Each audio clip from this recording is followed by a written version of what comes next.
I did everything right and they indicted me. And I don't know what the I'm doing. Antifa!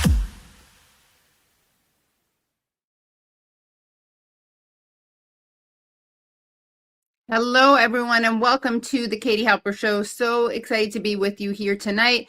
A special day that we're doing the show. We didn't do the show yesterday when we usually do it. So thank you for everyone who was patient enough and resilient enough and had the wherewithal to find us on the day that we don't usually stream. I was feeling under the weather, but enough about me. Let's just get on to the show. It's going to be a great one.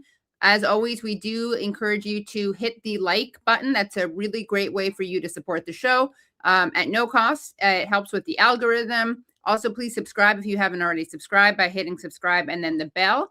Also, become Patreon members if you can at patreon.com/The Katie Halper Show. Again, that's patreon.com/The Katie Halper Show. So, for instance, Patreon members will be able to see the entire interview with Dr. Cornel West that we do. Again, that'll be at patreon.com/The Katie Halper Show.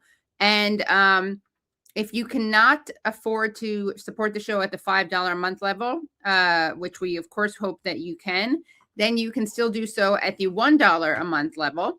You don't get the exclusive bonus content, but you get to give yourself the gift of knowing that you're helping to contribute to the show, which hopefully you think is an important one, provides you with interesting and important information. And I think that's all the announcements that I have to make. Today's show, we're going to be playing an interview with Cornel West. We're also going to be showing you, paying tribute to someone named Rene Lichtman, who is a wonderful activist, Holocaust survivor, someone who spoke out against not just the Gaza and genocide, but also against ICE years before it was cool. And we are also going to be speaking about the Epstein files with journalist Branko Marcetic. And he is a journalist who's written all over, but is a staff journalist at Jacobin. He's also the author of Yesterday's Man about Joe Biden and the host of his own podcast. And we are just going to welcome him onto the show to start talking about these very disturbing Epstein files. So welcome, Branko. Hello. Hey, good to be with you as always. Thank you. Of course. Yeah. Love talking to you. Love having you on. You did try to warn the world about Joe Biden with the book Yesterday's Man, but people did not. And it went great. People listened and yeah, I know that's we got to work on the independent book publishing. If you had done an audiobook of it, it would have stopped us. Actually, yeah. That's a, you know what, let's start off with that. You've argued that, Joe Biden is the reason that Trump is president today. Can you elaborate on that, please? Yeah, I mean, geez, where to begin? I mean, the fact that Biden kind of ignored people's unhappiness with the economy and the rising cost of living, I think is the main reason that he and the Democrats lost. I mean, people were complaining about this for years. And by the way, a lot of that rise in the cost of living was a product of the sanctions policy that the United States pursued against Russia and the war in Ukraine. So they ended up actually blowing back on politically on Biden. And yet another reason why it would have been wiser to just try and avoid the war by actually negotiating before Putin invaded. But as it was, he didn't. And what happened was people's cost of living went through the roof. People were very unhappy. And then Biden, I think, was served very badly by a lot of pro-democratic liberal commentators who basically just told the White House, ignore the fact that people are complaining. They have no idea what they're talking about. The fact that they feel like they can afford things is just them being crazy. You don't have to worry about that. And of course, that was untrue. And of course, Biden ended up, as a result, ushering in a much more radical, much more aggressive Trump into office and much more radical set of people around him this time. Right. Yeah, definitely way worse than Trump 1.0. Is this Trump 2.0? I think that's something that's pretty undeniable. So let's start off with these disgusting Epstein files. What are your initial impressions? And then we'll kind of hone in on some of the most important elements. And I should say, by the way, because I was under the weather, something that I know everyone wants to talk about is the appearance of Noam Chomsky in the Epstein files. And we were going to be talking about that with Alan McLeod. We still will be talking about that with Alan McLeod, but that will be not on today's episode. It will be on an episode that's we're either recording this week or most likely next week. But that is a good reminder for why you have to subscribe, because that is where you'll find out, since we're doing these occasional additional interviews, the way that you'll know where to find that interview live is by hitting subscribe and then pressing the bell. So I don't want people to think that we're ignoring this. This is just not the focus. The Chomsky issue is not the focus of this episode right now. Okay, so not that I told Branko he couldn't talk about Chomsky, but that's just not our focus. So what are the impressions, your initial impressions that you got when looking at this trove, and what do we need to know about the context of this release? I mean, initial impressions, I mean, it's incredible stuff. I think when we usually think about how government decisions get made, you might do something like lodge a FOIA or do some kind of request for a government record, and then see what's there and see the decision making that led to something. And obviously that does yield certain insights. But I think with the Epstein case, what we're actually seeing is it's so much of the decision making, so many of the government choices that end up being made are done through these informal channels, through informal power brokers like Epstein. We're seeing it with Epstein because he happened to be so, such a repulsive human being that he's turned into a huge political scandal for everyone involved. And so now we get to see his entire kind of email inbox and texts and everything.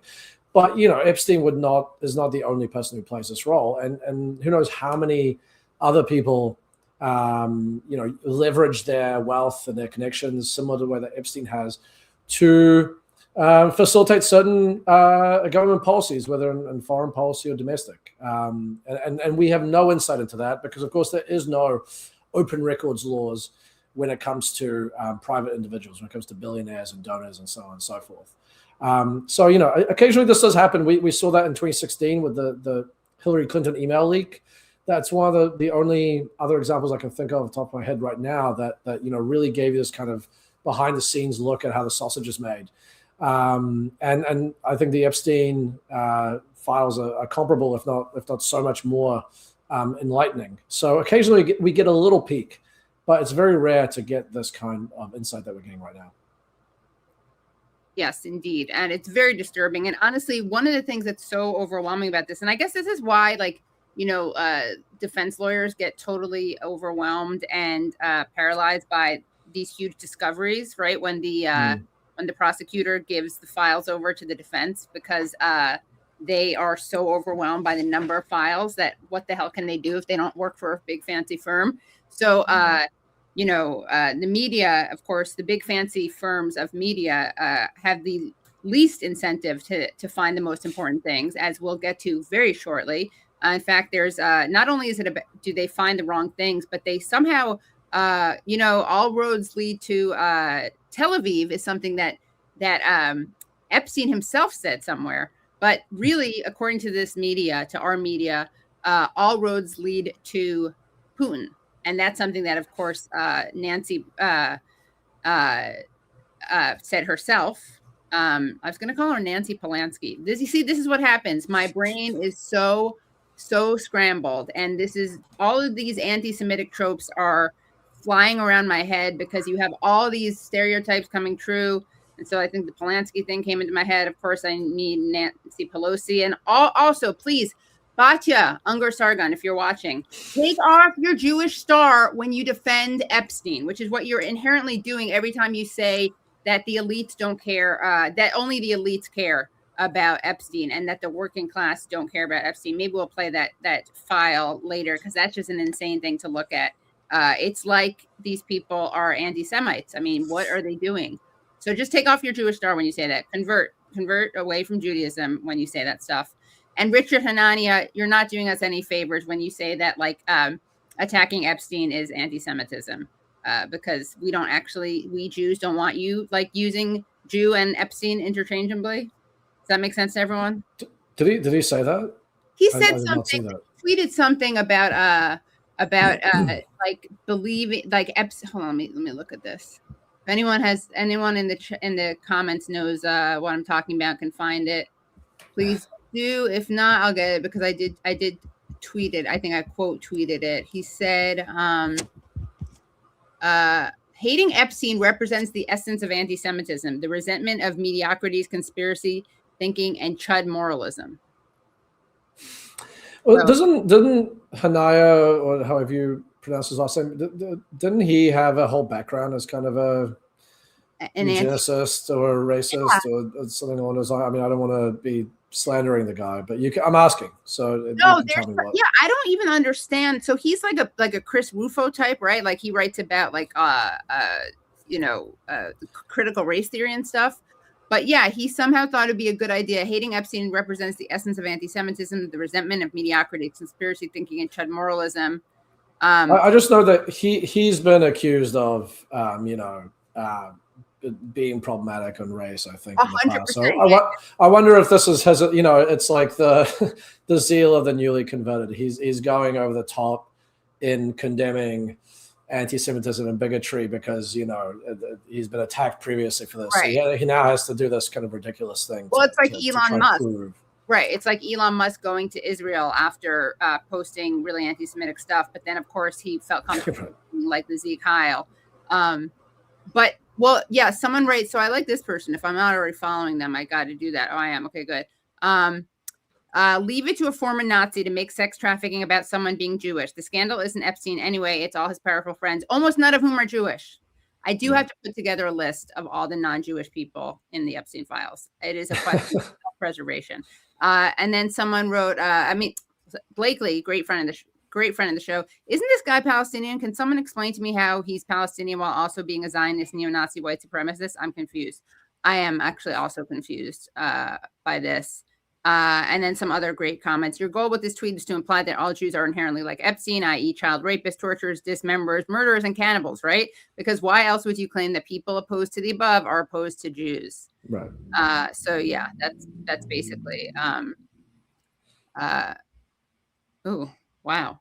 Richard Hanania's younger brother, Edward. Oh my God. Edward pleaded guilty in 2017 to animal cruelty charges. He threw 2 dogs off a 5th floor parking garage, killing one and seriously injuring another. Similar to Richard, Edward is known to hold extremist views. That is so awful. And yes.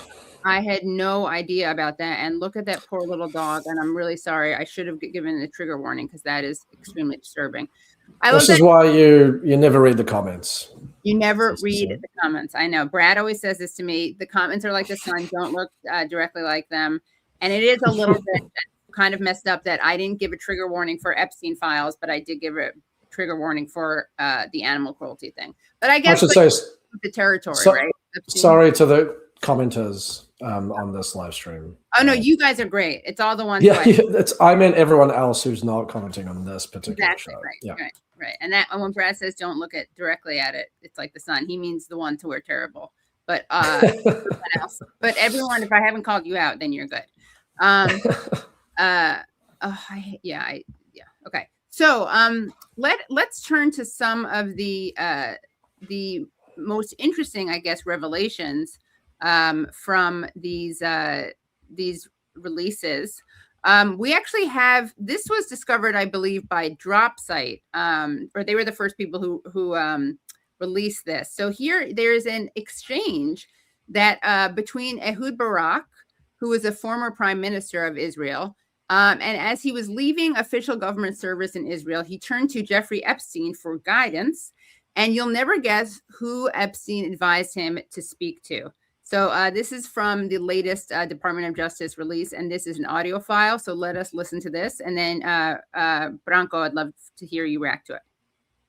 He thought there was 2 cyber companies. Look out, and even though I know Peter, I've never met Peter Thiel. And everybody says he sort of jumps around and acts sort of strange, like he's on drugs. Smoking, yeah. He looks there under drugs. However, he has a company called Palantir. Pallen, Tier. Palantir is Peter Thiel's company. And look out, Palantir, Palantir? Yes. No, but whatever. How you write Thiel? Thiellly? Thiel. Lly. No. Thiell. Okay. So he thought that Peter would put you on the board of Palantir. Peter Thiel is one of the best. I've never met him. He's going to come here next week. So I wanted to talk to him after I talked to you. Okay. He and Andreessen, it's called Andreessen Horowitz. Andreessen Horowitz, that's what they pay Larry $1 million a year. Just to advise them. Andreas and? Andreessen,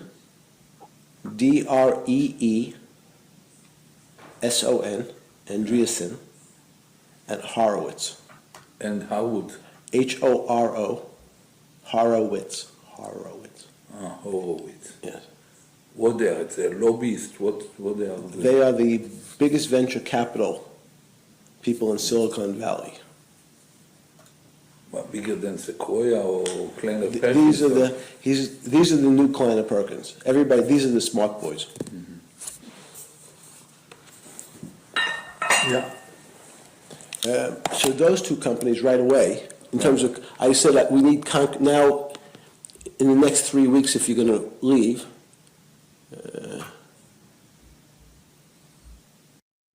Okay, so this is very inspiring to people like me who are bad at spelling. You can go far. Hopefully, you don't go far as a pedophile or as a war criminal leader of a genocidal nation state. But the spelling in itself, the spelling problems in themselves will not stop you. So what is your response to this? And what are your thoughts on Palantir, Peter Thiel, the fact that Jeffrey Epstein is praising him, although they also say he looks like a drug addict. Ehud Barak's response to this? Well, I mean, first of all, I would love to check if that was actually true, that what he said to Barak about, I don't know Peter Thiel. Thiel pops up all over the place in these recent documents. I have not looked through them, the Thiel related stuff yet.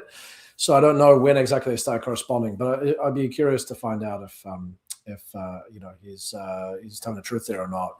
I mean, look, Peter Thiel ended up being a major backer of Trump in 2016. Palantir, the company that Epstein is directing Barak to, is now an integral part of the Trump administration's kind of attempt to lay the foundations to build the machinery for an authoritarian police state in the United States. Palantir is working with DHS to collate information about undocumented people that the ICE agents and the like can target. But also we know, because of various leaks to Ken Klippenstein, shout out to Ken Klippenstein, that they're not just building a database of undocumented people, they're also building a database of Americans who happen to disagree with and dissent against the American government. Palantir's co-founder, the guy who co-founded it with Peter Thiel just the other week, tweeted something along the lines of, somebody said something about, communists should be blasted into smithereens or something. And he commented something along the lines of, well, why do you think Palantir exists?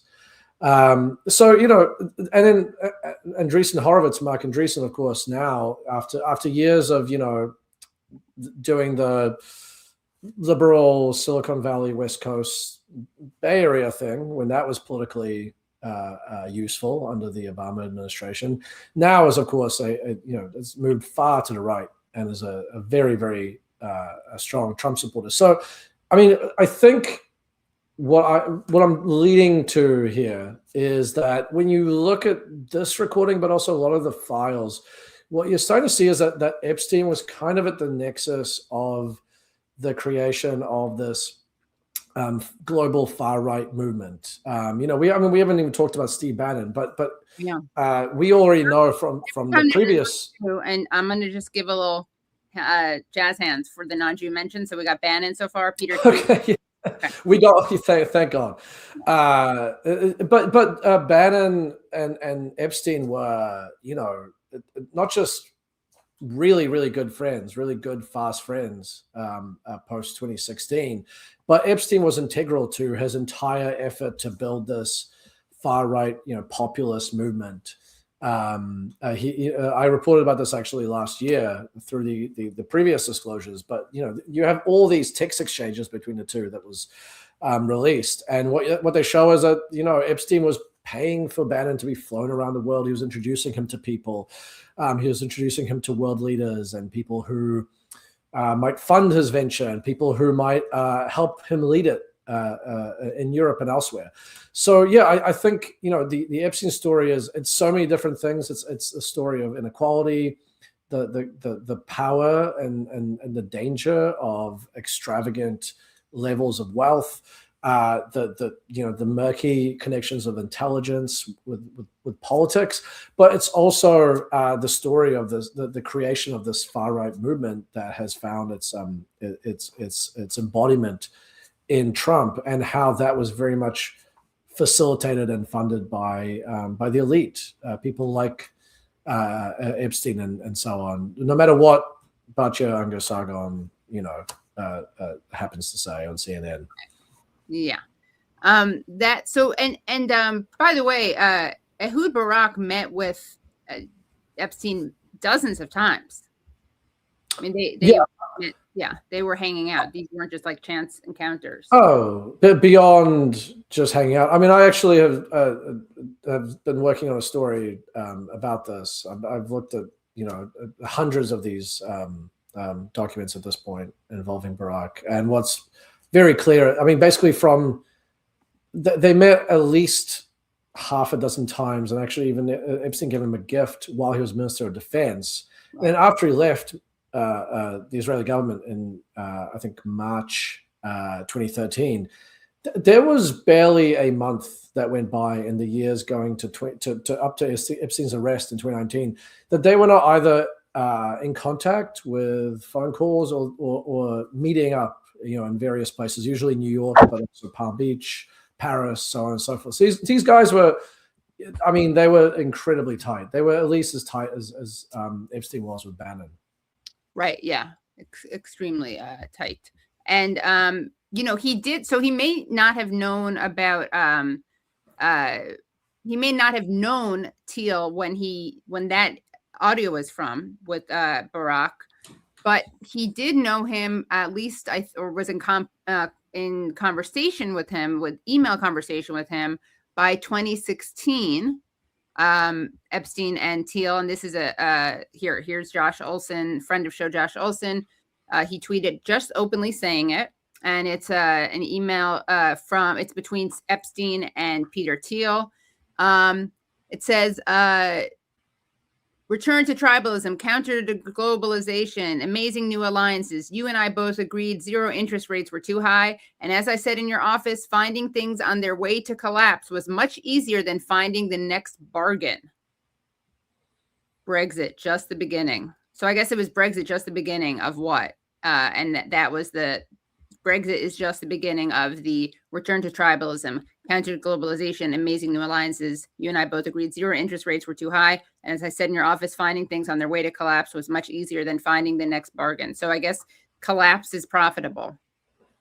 Right. I mean, that's an incredibly scary thing. And you have to remember that, Epstein, when he was helping Bannon to jet around the world and beg for money from various rich people in Europe and try and set up this movement of his. I mean, they saw that as building on the shock of Brexit, that there were going to be more kind of Brexit-like shocks to the system in the global order.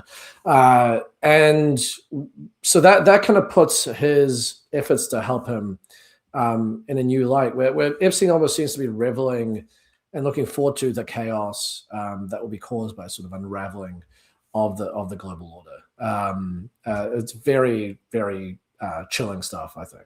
Yeah, it was really chilling. And there's all this other really disturbing criminal stuff that like violent, murderous stuff that we're not going to get into today, just because honestly, it's kind of beyond the scope of this conversation. I really think that there has to be almost like an Epstein Files like series that we're going to have to be doing, because there is so much there. And there are so many really important and disturbing revelations.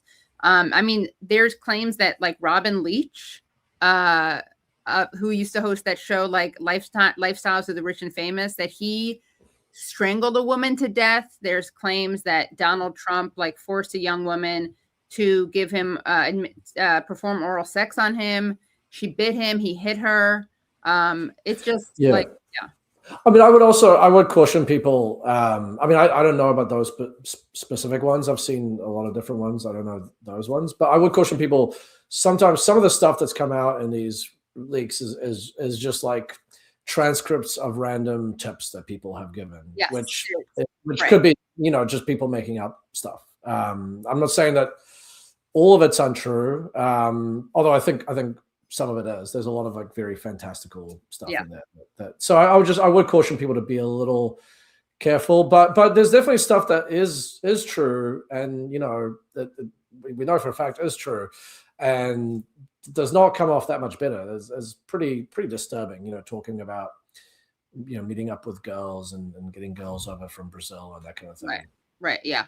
And by the way, I think that there are going to be things that in there that are claims that maybe aren't verifiable or aren't true, but also we should be careful. I've said this, that there will definitely be, I think, things in there that are fakes that are supposed to that will be used to poison the well and discredit like other things that are in there. So we should be on alert for that. Okay, so let's see. So we have that. We have the fact that obviously Maxwell, Ghislaine Maxwell, and her father, Robert Maxwell, was actually buried in Israel, and he died a very suspicious death. Do you have anything to say about that you think is relevant to this discussion?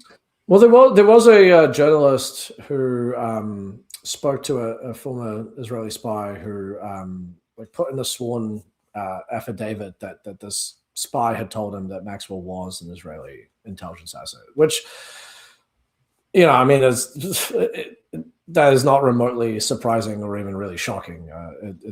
Why did this guy, who was a British newspaper magnate, get a state funeral in Israel and be buried there? Right.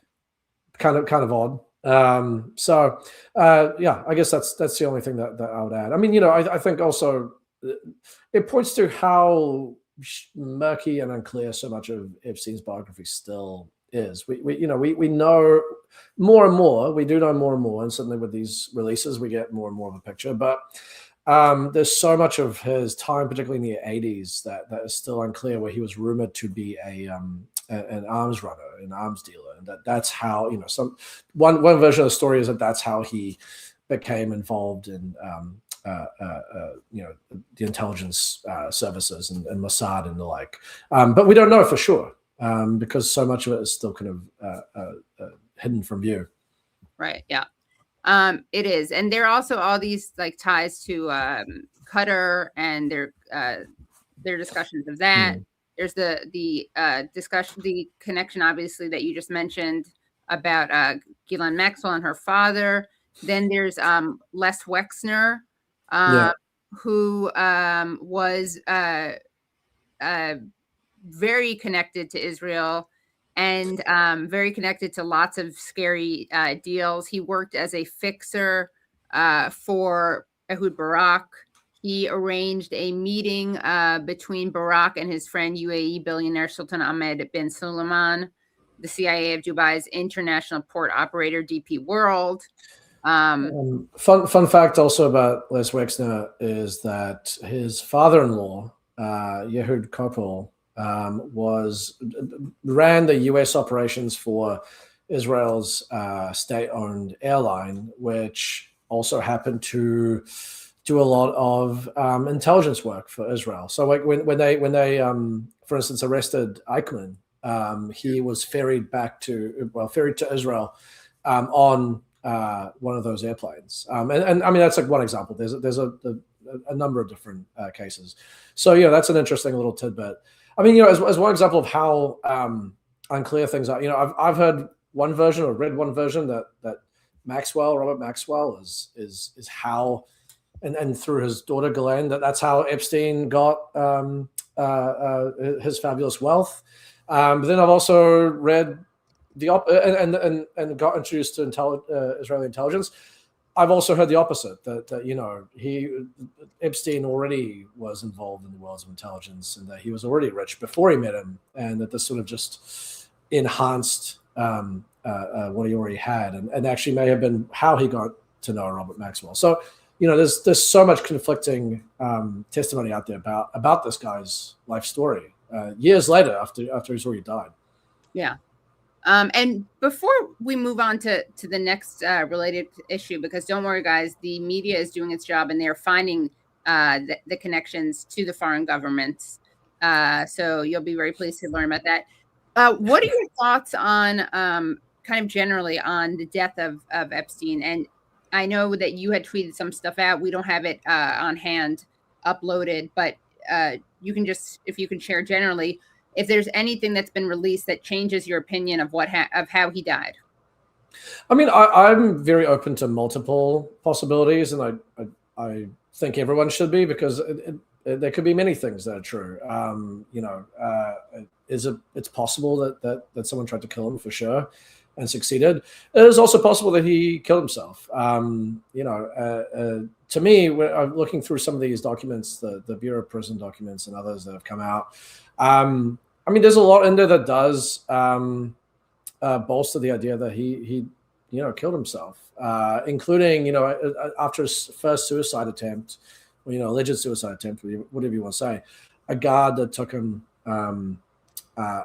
to his cell, seeing him kind of practicing the suicide, leaning forward off the bunk to try and fall forward.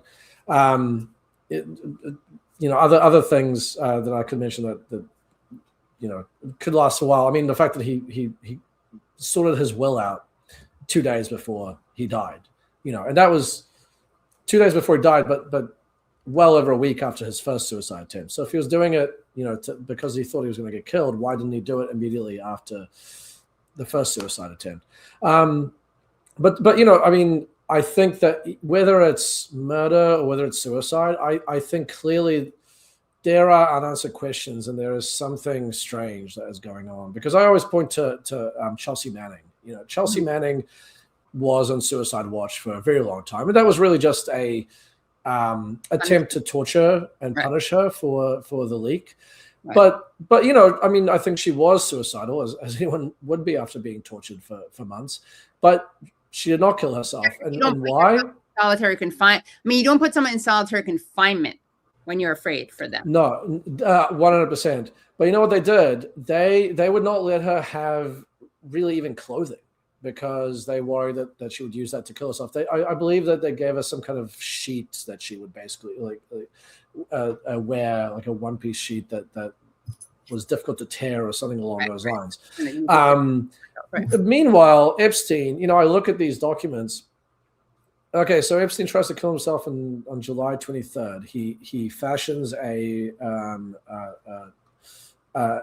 homemade noose out of a piece of orange cloth. And then he tries to hang himself once. They save him. Then, two weeks later, if that, 2-3 weeks later, they put him in a cell. And then you see the photos of that cell, and it is just riddled with orange cloth everywhere, which is what he used to kill himself. He did the exact same thing. And so, that's on top of all the other stuff, the guard falling asleep and cameras not working and so on and so forth. So, I mean, I think to kill himself, if he did do that, if that is what happened, even that requires a level of, I think, potential conspiracy for it to have happened. Because none of that makes any sense to me. If they wanted to keep him alive, to prosecute him, they would have made sure that he did not kill himself, the same way that they did with Chelsea Manning. Exactly right. He'd still be alive.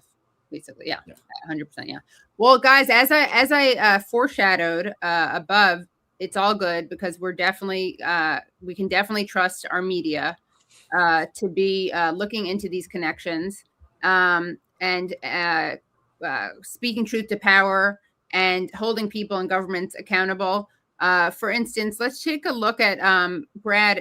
If you could go to do you have video 2 or video 3? Just give me a thumbs up if you have either one of those.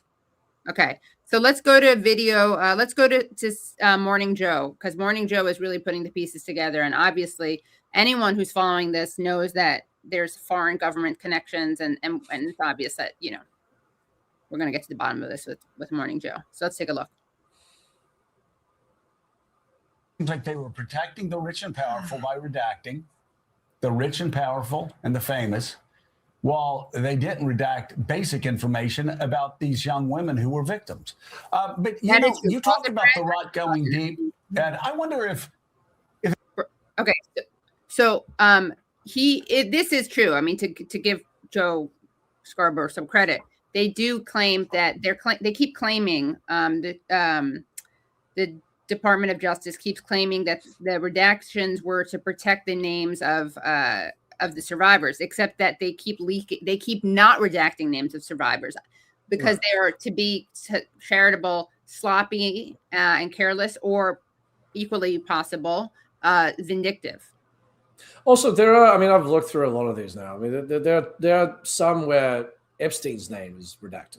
Right. So, yeah. I mean, the redactions are all over the place. Right. Yeah.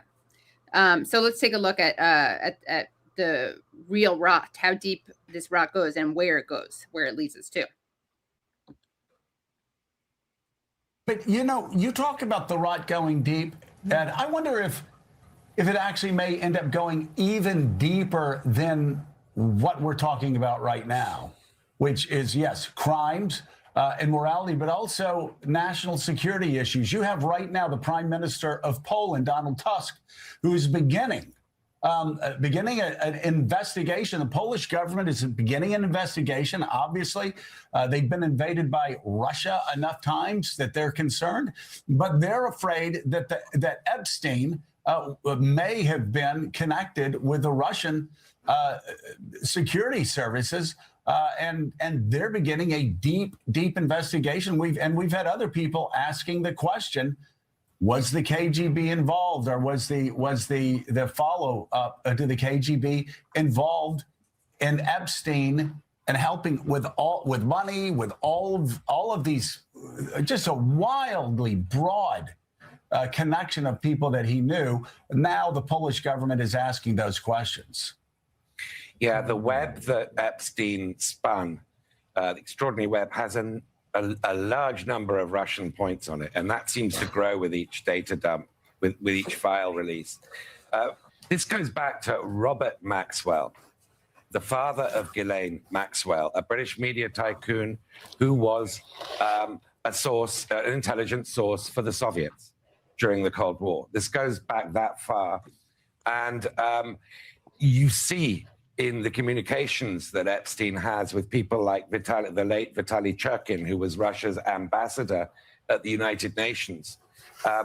Deep coordination. It's not necessarily proven that, I mean, this is evidence, not proof, that he was meeting his handler, but he met Churkin for lunch, along with Peter Thiel, the day that the Clinton emails were dumped. This is an extraordinary sort of coordination that was going on, and conversations and knowledge that imply at least prima facie evidence, if not proof yet, that Epstein was very intimately involved with KGB. Wait a second, Ed. Wait.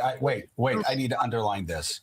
Are you saying Jeffrey Epstein and Peter Thiel met with Russia's ambassador to the United Nations on the day of the document dump of the Clinton emails?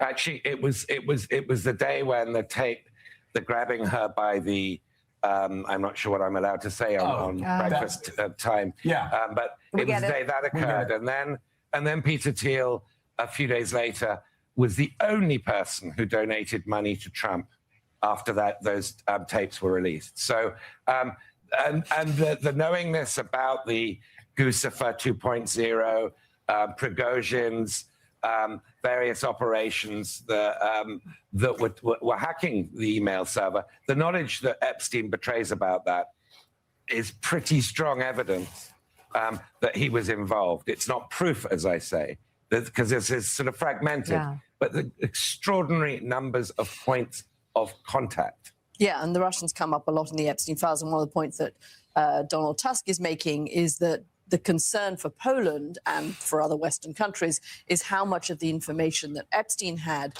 on powerful people is now in the hands of the FSB sitting in Moscow. To get back to your piece, I think there's something also really interesting. I can't keep it. This is so stupid.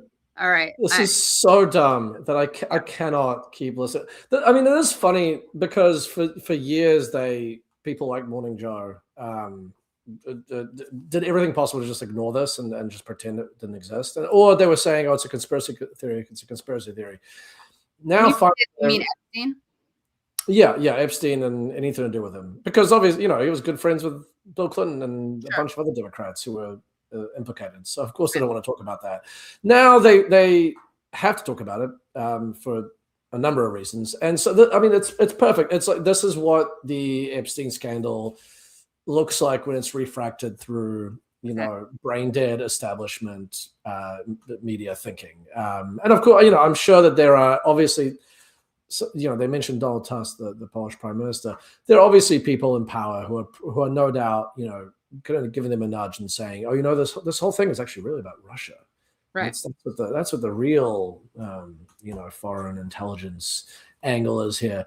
But I mean, even hearing Ehud Loose there explain the basis of this claim, it's so thin. What is it?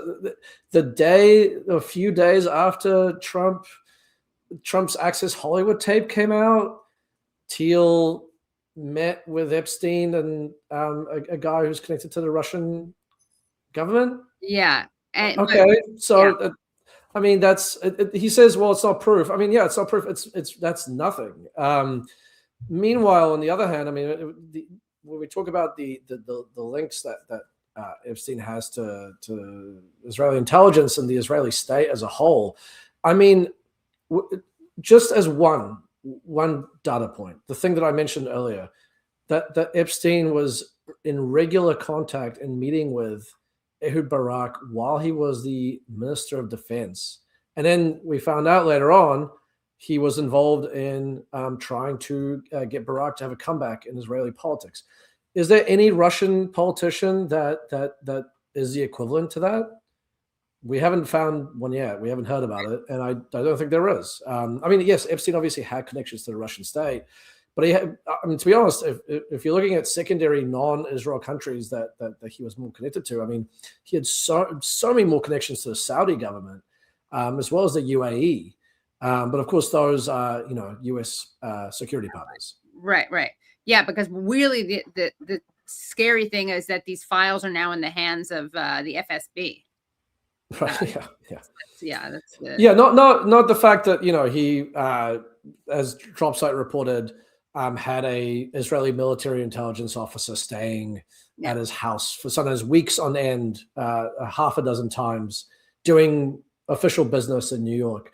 The fact that stuff that he might have picked up might be in the hands of that government, which the U.S. intelligence community always says Israel does the most aggressive spying out of any country against the United States. We don't have to worry about that. That doesn't matter. And I'm sure that's not related in the least bit to the fact that American leaders continue to be bizarrely swayed into launching wars on this country's behalf that have no benefit whatsoever to the United States or its people. Right. Yeah. And by the way, guys, we really need higher like numbers. I mean, we are bringing you important stories. Give this a thumbs up if you haven't already. We have a lot of people watching, which we really appreciate. But honestly, who else is going to prove to you that all roads lead to Rome. my suggestion that maybe Epstein did kill himself. Maybe people say no, we're not gonna reward that. How dare he? Right. Yeah. But let's take a look. I'm sure this is the only media that's foolishly, focusing on the Russia connection, right? Because obviously, as everyone knows who's paying attention, there are these really troubling Israel connections. So let's take a look. I'm sure that across the pond, the Brits are better about this. Let's take a look at what this next journalist had to say. Next video. Yeah. Something that I think. Let me begin tonight with something that I think is even more important, even more extraordinary. Growing suspicions of a Russian connection. Epstein had apparently limitless supplies of money. Where did it come from? He procured many young Russian girls. Why was that so easy for him? The files released show more than 1,000 documents which referred to Vladimir Putin, and 9,000 referring to Moscow. The FBI says that he was Putin's wealth manager. Epstein filed all of his messages. He filmed and taped powerful Western leaders in deeply compromising situations. Why? Doesn't it make you wonder at least about the possibility of a KGB operation big enough to ensnare former presidents and prime ministers and the leaders of some of the world's most powerful companies?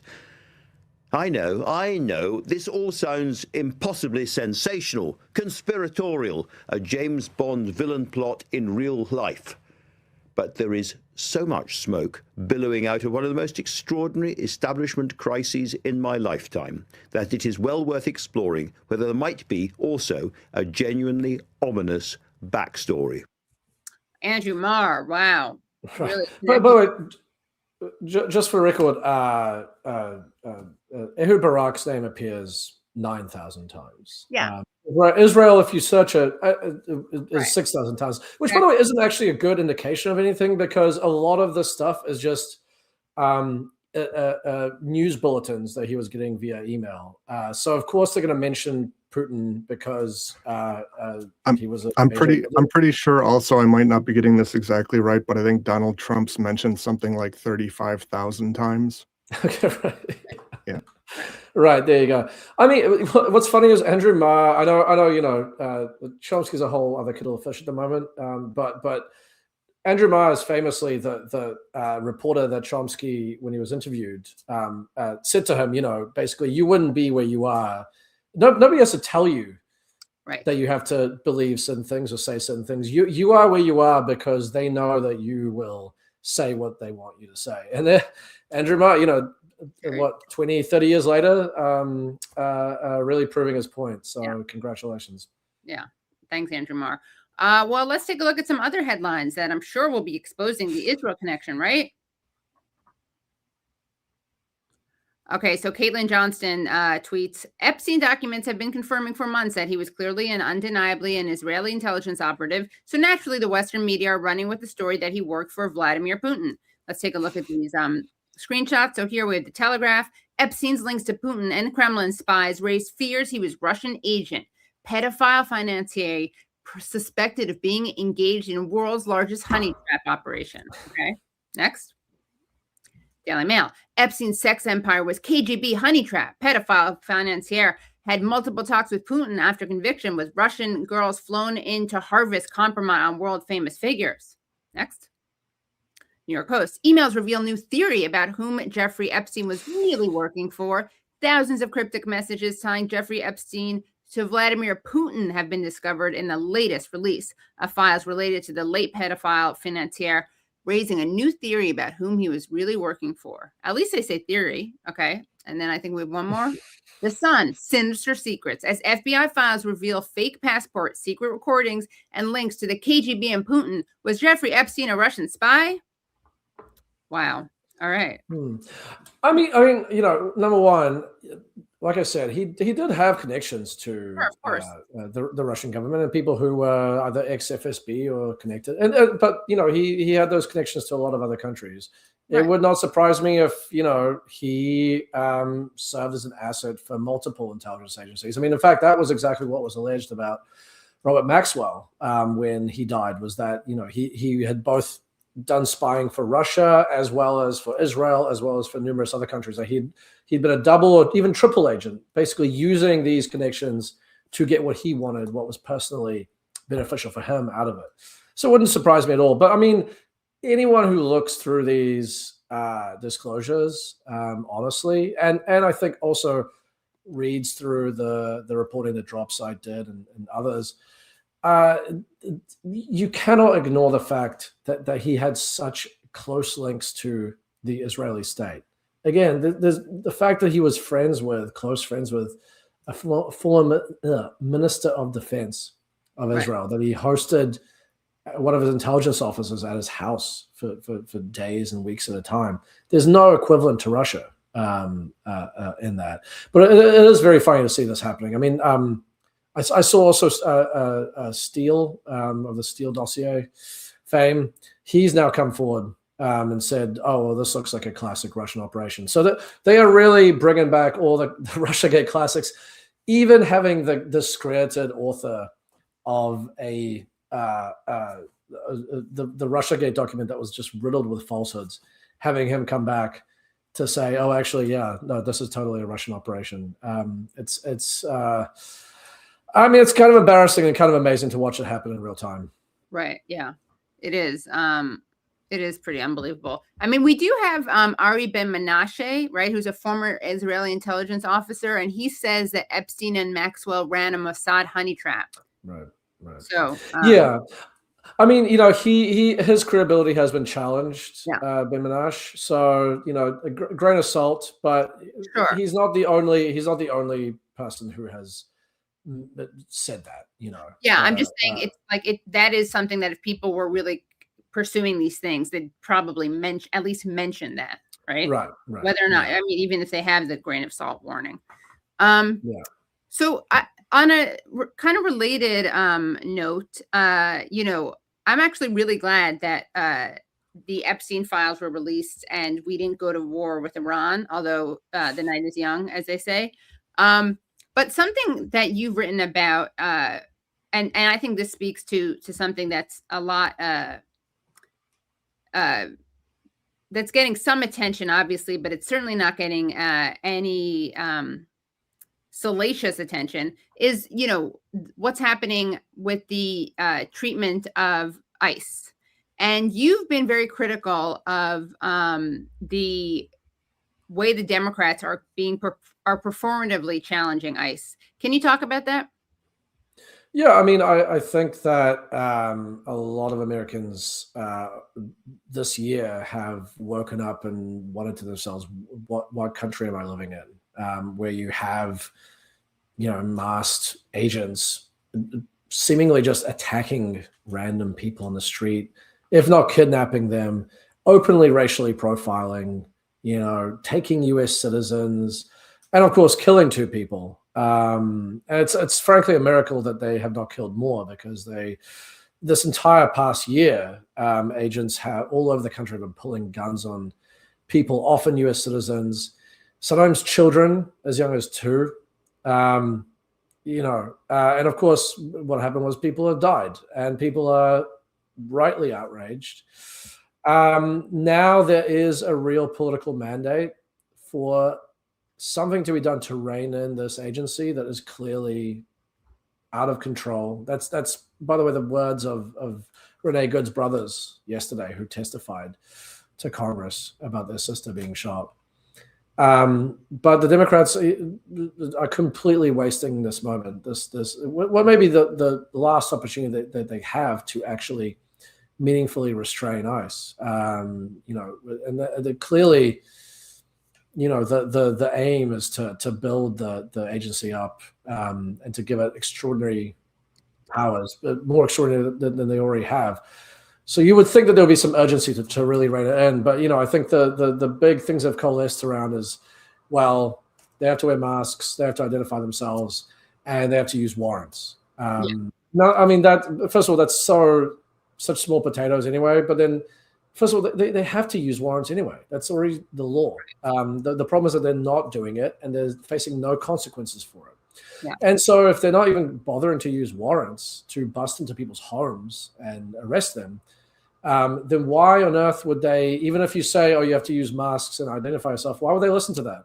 They'll just say, well, yeah, sure, okay, yeah, we'll do that. And then they'll just continue doing what they've been doing for the last year. Right. So, yeah, very, very disappointing. Well, I want to show a video of Hakeem Jefferies, and I think you're wrong. I think you're wrong because if you listen to what Hakeem Jefferies says, I think you're going to hear someone who's really serious about getting to the root of the problem. ICE agents should conduct themselves like every other law enforcement agency in the country. It doesn't.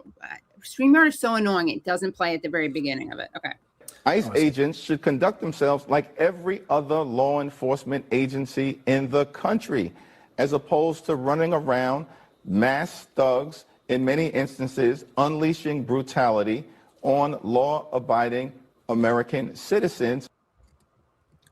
So there you have it. All he wants is for ICE to behave with the same criminality that other law enforcement agencies do. I mean, are we supposed to, do we think that like the FBI, the DEA, the NYPD are law abiding? Well, it also misses the real crux of the matter. It's not even the brutality, which, although of course that is a major issue. The other issue is that ICE and DHS as a whole has turned into a massive domestic surveillance state. It is a colossal domestic spying agency, and it has been for years, and which is bizarre because there's no other country in the world where the agency tasked with immigration enforcement has the kind of powers and the capabilities and technology that ICE and other DHS agencies have.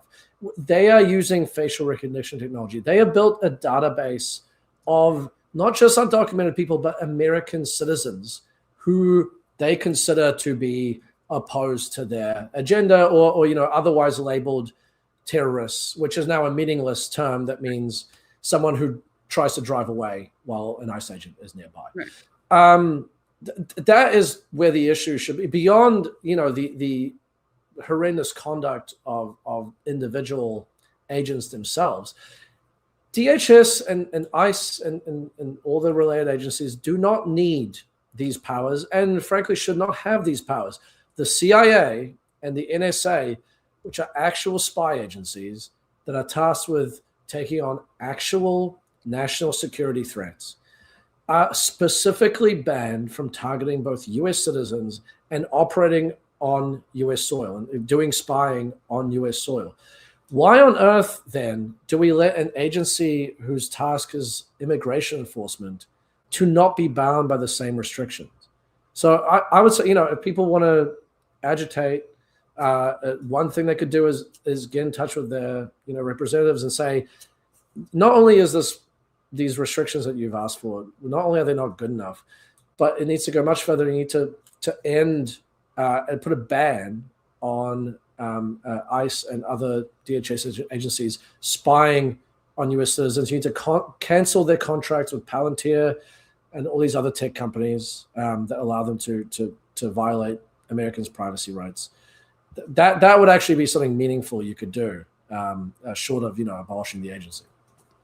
And you also posted a tweet from, I believe, the Cato Institute. Now, of course, Cato are libertarian. So a lot of people who are protectionists will probably say, yeah, this just proves our point that, immigration is bad for the working people. But I'm going to put this on the screen and then have you explain why its significance. Okay, so Cato Institute. The U.S. immigrant population generated more in taxes than they received in benefits from all levels of government every year from 1994 to 2023. The Cato study provides the first ever 30-year analysis of the fiscal effects of immigration on government budgets. And then if you look at this, I mean, it is interesting. So immigrants paid more in taxes than they receive in benefits every year, and it's a pretty dramatic, spike or increase. So why is this important? And I got to say, a lot of people are have been disappointed with Bernie Sanders on the being slow to call it genocide, exceptionalizing Netanyahu as kind of atypical of Israel, but also apparently he's been trying to say that like, Biden didn't secure the borders, as if Biden was some kind of open border policy guy. Totally untrue. But, Bernie can be a little stubborn, and I don't think he's managed to thread the needle between how to advocate for undocumented people. He used to get how much the U.S. like destabilized Central America, Latin America, and how relevant that was. But, this divide and conquer thing and pitting people against each other is something that he's usually pretty good at deconstructing, but he seems to be falling for it here. So what's your response to this? To the Cato graph? Or, no. Well, I mean, it's one of many statistics that run completely contrary to the prevailing narrative, at least on the right, when it comes to undocumented people. Which is not new. There's a fact that undocumented immigrants commit far less crimes and violent crimes than U.S. citizens. There's so many different things. The right is, to its great shame, using the issue of immigration as a way to distract from the very real rapaciousness and theft that's going on daily and has been going on daily for decades. That is done by the wealthiest people in this country. Those are the people who are robbing them blind, who are not paying their taxes, who are cutting their healthcare so they can put funding elsewhere or give themselves tax breaks and so on. I mean, that is the real issue. But the people were told in 2024 that basically every single problem that exists in the United States, the high cost of housing, cost of groceries, rent going up, everything, all of that's actually because of immigrants. And if we start just throwing people out of the country willy-nilly, well, that will fix everything. By the way, it hasn't. They've deported a lot of people so far. Hasn't made a single difference to the cost of living. People are, in fact, angrier than ever because they elected Trump thinking that he was going to actually do something about this, and nothing's happened. Right. So that's my reaction. Yeah, I mean, the thing with Trump versus Biden is like, it's Trump. The difference is that if Trump really wanted to crack down, quote unquote, crack down on immigration, he would be working in a lot of red states on that, because he has total cooperation from the governors there and the police there. He's not doing that. He's cracking down on blue states because he's being vindictive. He wants to, fight with the Democrats. And the big difference is that he's just using the spectacular cruelty and violence and sadism in a way that Biden didn't. And again, like Biden was also separating children, but it's not and actually the difference is not that substantive. It's really a difference of kind of like almost aesthetic. I mean, I'm not downplaying the difference, but it's an indictment of the Democrats, how the biggest departure now is kind of the cruelty and the spectacle as opposed to the numbers. Right. Yeah. I mean, also under Biden, ICE has become a massive domestic spying agency under him as well. Which what they did and what they still do is they would buy data from private data brokers. So everything that we're doing, all of our information, addresses, and everything, it's all collected and then housed by these data brokers who then sell that data to companies, for advertising and whatever else. ICE happens to have contracts with those brokers so that it can get the information that it can use to track down undocumented people. But what that basically amounts to is a system of warrantless surveillance, because it's not just undocumented people, like I mentioned. They're getting data on every single American adult in the country. So that was happening under Biden. It's now massively escalated, obviously, under Trump. But unfortunately, what we're seeing with so many things in Trump's second term is that they are the culmination of so many trends that people warned about for so long, and under Democrats and earlier, and were ultimately ignored. Right. Yeah. There's some people who are, I'm not going to, people are like, oh, the blue states are the ones that harbor the illegals.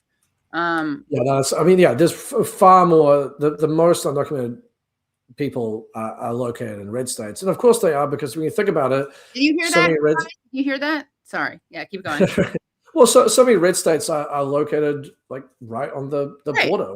Sure, the border. yeah. So of course those places are going to have far more people. But yes, exactly. They understand, I think, very clearly how unpopular this stuff is actually once it's implemented. So they don't want to send people going door to door and stopping people who, sound Hispanic if it's in Houston or, San Antonio or Phoenix or something, because obviously then they're going to piss off a lot of the voters that they need to try and win the election. So yeah, they're exacting this kind of what Trump himself openly called vengeance on blue cities. Right. Shifting back a little bit to Israel and to Epstein, Brad wanted to show something. Brad, why don't you come on down? Okay. Well, yeah, it made me think when you were doing the segment where the mainstream media was trying to find connections between Epstein and Putin and the KGB. And I apologize for the low resolution of this email here, because everyone that I could find only had the top sentence. It didn't have the reply. So this was what I could find. But it's an email from Jeffery Epstein to Redacted saying, "Where are you? Are you okay? I loved the torture video." And the reply to Jeffrey Epstein from Redacted says, "I'm in China. I'll be in the US the second week of May." And I know it's not conclusive, but to me, it heavily implies that if you look at April 2009, that is when Prime Minister Netanyahu was in China. And then if you look in the email said, "I'll be in the US the second week of May." Look at the second week of May. He was talking with Obama in the US. And so I know it doesn't say conclusively that redacted email would be from Netanyahu, but it sure would be. It sure is an interesting coincidence at the very least. Yeah. Yes, thank you, Brad. And I do want to also show, speaking of connections to Israel, Branko, you had a pretty funny tweet. Let's take a look at this tweet about Alan Dershowitz, of course, huge Israel defender.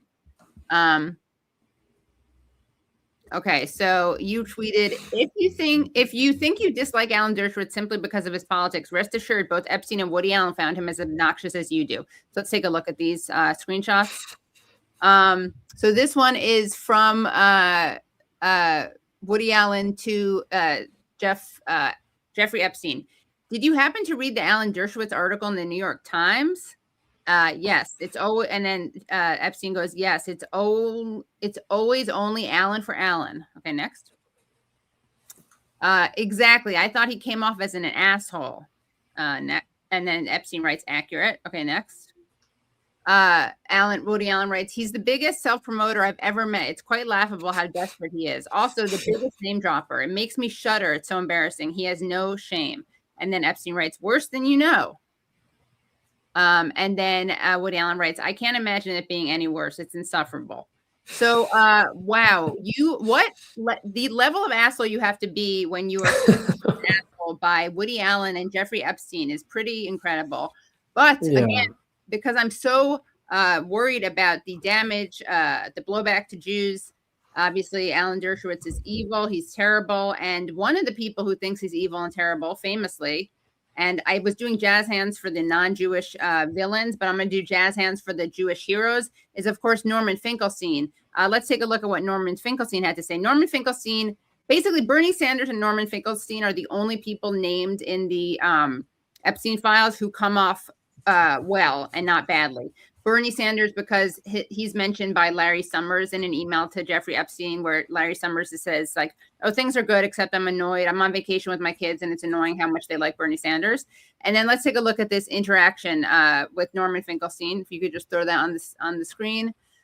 So Alan McLeod, who we're having on shortly, writes the GOAT, greatest of all time. And Zay Squirrel summarizes, Harvard professor Robert Trivers tried to get Jeffrey Epstein in touch with Norman Finkelstein. Instead of accepting, Norman sent a reply calling Alan Dershowitz a pedophile rapist and saying Trivers should be ashamed for defending them and both should be strangled instead. And so in this email, actually, which is amazing,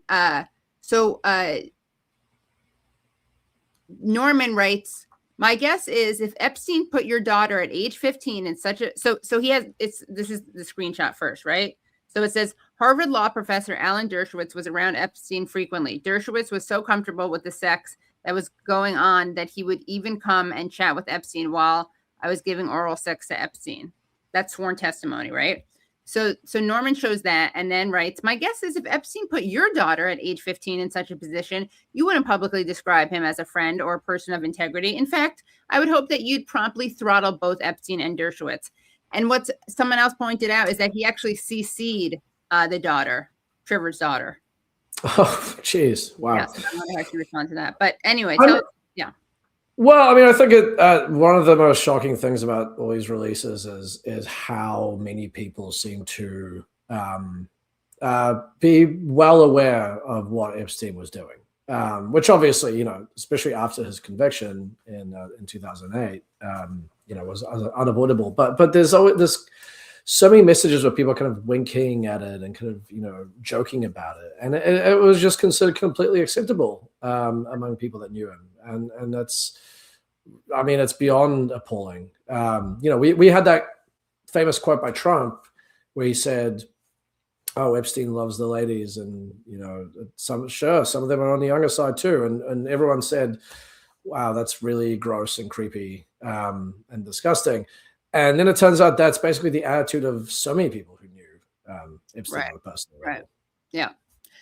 And by the way, I should mention that he didn't just CC Trivers, he also CC'd Epstein himself. The most Norman Finkelstein thing. And I say that, you know, in a complimentary way. That's yeah, of course. Yeah. The most Norman Finkelstein response. Yeah. Yeah. Well, anything you want to say before you leave? You want to let us know about what you're working on? And of course, we'd love to have you back on, and you do great work. So. Yeah, I think just go to jacobin.com, JACOBIN. I will have something up there soon on the Epstein stuff, but there's always lots of good things being published there, either from me or, you know, many contributors. Yeah. Well, thank you, Branko, and stay safe. Thank you. You too. Thanks. Have a great night. Don't go anywhere, guys. You know what? I think we got to watch this this Batya video because it's just so painful.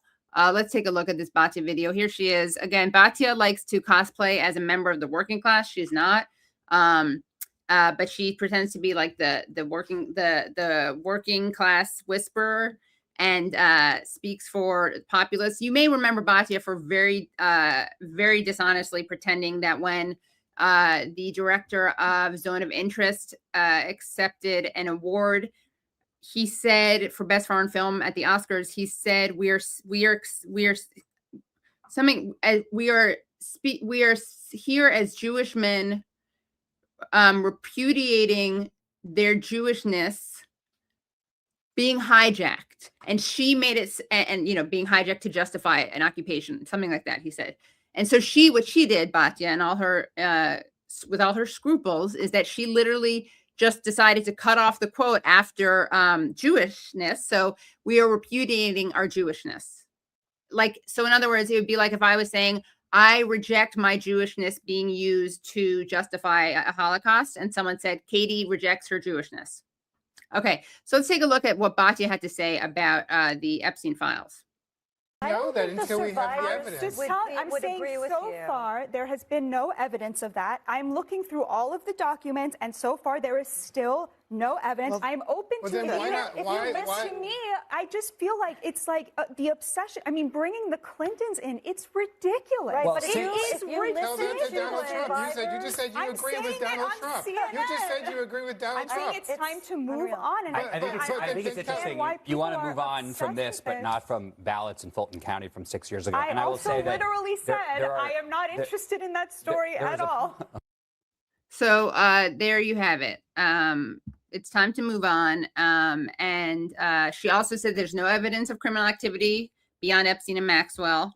And I believe she said something about how the elites are the ones who care about it and not the working people. And we will, I'll make sure to find that for after this next segment. Because right now what we're going to do is we are going to play an interview that I did with the wonderful Cornel West, a man who needs no introduction. But this is a part of an interview that I did with him. And you can find the rest of this interview at patreon.com/The Katie Halper Show. Again, that's patreon.com/The Katie Halper Show.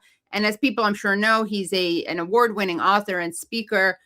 He's currently the Dietrich Bonhoeffer Chair at Union Theological Seminary because, by the way, he was basically chased out of Harvard, basically fired from Harvard by none other than Larry Summers, who's someone who appears in the Epstein files in many an unflattering way, including in that email exchange that I mentioned where he complains that his kids like Bernie. Oh, by the way, Richard Branson, another non-Jew who appears in the Epstein files. So as you're going to see in this interview, the first thing I do is I ask Dr. West about something that he's been talking about called the N-wordization of America. And so before we play this interview with him, I just want to show an appearance of his on CNN where he talks about that. And by the way, shout out to the camera people at CNN for keeping the camera on Scott Jennings, this Republican blowhard, while he's saying this, because it's pretty amazing to watch his face. Where you see professional agitators, I see courageous citizens who have a righteous indignation and a moral outrage when their city, and this is Prince's city now, you know, it's Sign of the Times, 1987, when it's being By the way, Scott Jennings has absolutely no idea what he's talking about there. Okay. terrorized, it's being traumatized. Communities are being vilified and demonized. Now, I come from a people who have been demonized and vilified and terrorized for 250 years in the American experiment. That's what it is to niggerize a dignified black people.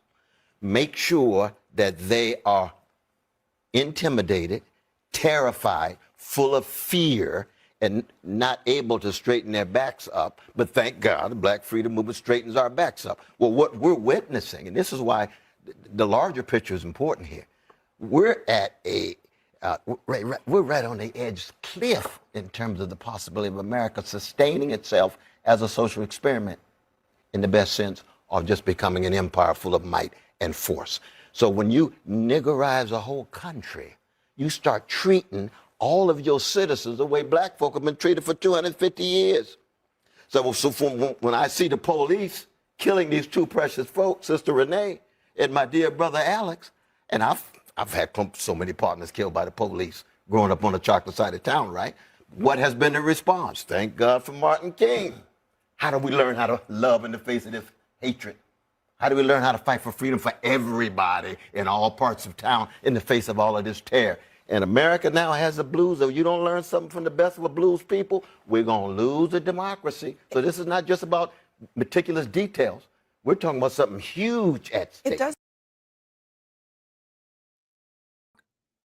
Oops. And then we have another video of Cornel making this point, and we're going to show part of that. With the cold-blooded murder of Brother Alex Pretti and Sister Renee Good, just like George Floyd, just like Oscar Grant, just like Breonna Taylor, we have reached a fork in the road. We are witnessing the wholesale niggerization of citizens in America, because I come from a black freedom movement. To be a black freedom fighter means you're going to be niggerized, you're going to be demonized, you're going to be traumatized, you're going to be terrorized, and your God-given dignity has no weight in the calculations of police and politicians. Well, now that chocolate experience is spilled over to the vanilla side and all sides of the nation, the people of goodwill who want to straighten their backs up and bear witness to truth and justice in the face of arbitrary police power. What do we do? Well, now that the nation has the blues, you learn something from a blues people. You learn something from Martin Luther King Jr. You learn something from Ida B. Wells Barnett. And what do you learn? You learn that even when you push on the legal front, when the collapse of separation of powers take place, when police power takes over, coming directly out of a gangsterized Trump administration, what do? You engage in civil mass disobedience. You hit the streets. You call for a national strike, not just in Minnesota, but across the nation, to let the world know and to let each other know enough is enough. And the alternative is what? And let us be very clear. John F. Kennedy said, those who make nonviolent change impossible make violent change inevitable.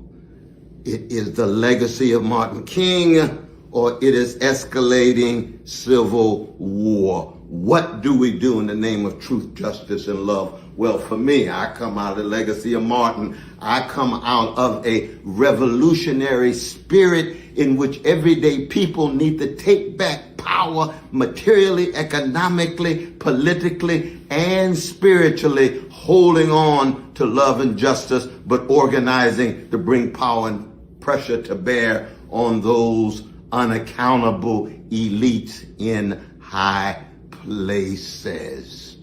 Let us be fortified in our struggle, and let us not allow the powers that be to break our spirit or to still our joy as we continue to serve others. Okay, and so now we're going to play the part of my interview with Dr. Cornel West. By the way, he mentions my mom, and that is because I did some stand-up at an event for Julian Assange. My mom was there, and also in the stand-up, I mentioned my mom's activism and how she did briefly date, Marion Berry, who would later become the mayor of Washington, D.C., until he, got set up in a sting with sex worker and some drugs. But he was a great mayor. Okay, so without any further ado, we are going to play this interview with Dr. Cornel West. But don't go anywhere, because right after we play part of this interview, I'm going to talk about another amazing person. We're going to make fun of some people who are being real, who are some of these fake never againers who are basically never again for Jews, but it's totally fine to kill people as long as they're not Jews. We're going to contrast that take with the take of an actual Holocaust survivor who says that never again means never again for anyone. And I think that a Holocaust survivor has a lot more cred making that argument than someone making the counter argument who's never faced anti-Semitism. Okay, so here is Cornel West. Welcome back to the show, Dr. West. Always an honor and privilege and pleasure to talk with you.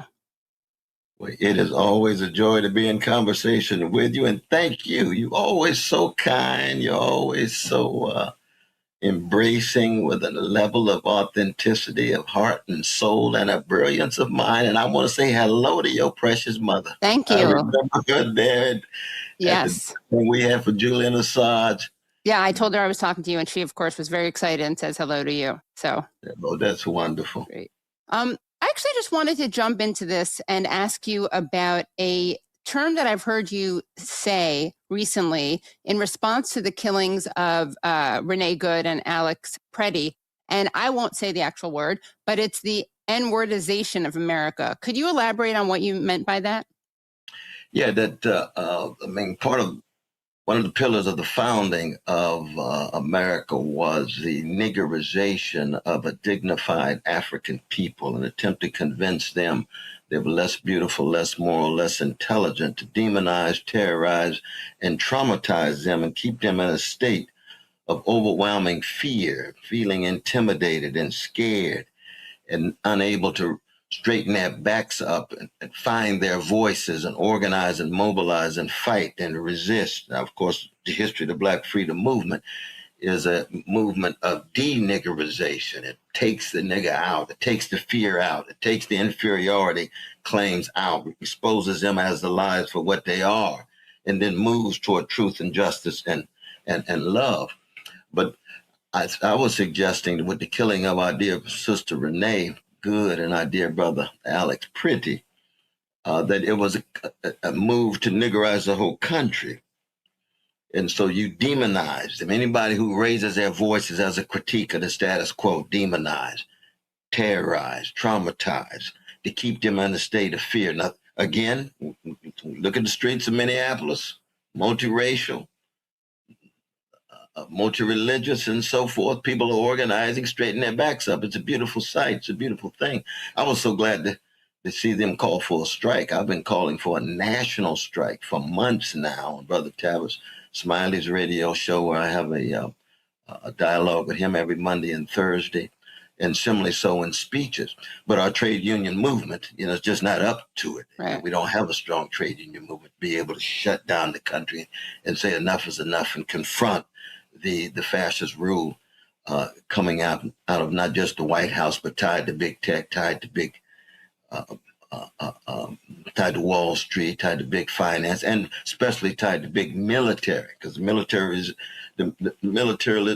militarism abroad with imperial tentacles is inseparable from the militarizing that's been taking place in the last 20 years and is intensifying now. Exactly. Right. And it always has a white supremacist public face. You see, American fascism, very different from German fascism that had that vicious anti-Jewish hatred institutionalized as a public face. In the United States, American fascism has white supremacy as its public face against Black folk, against brown immigrants, against indigenous peoples.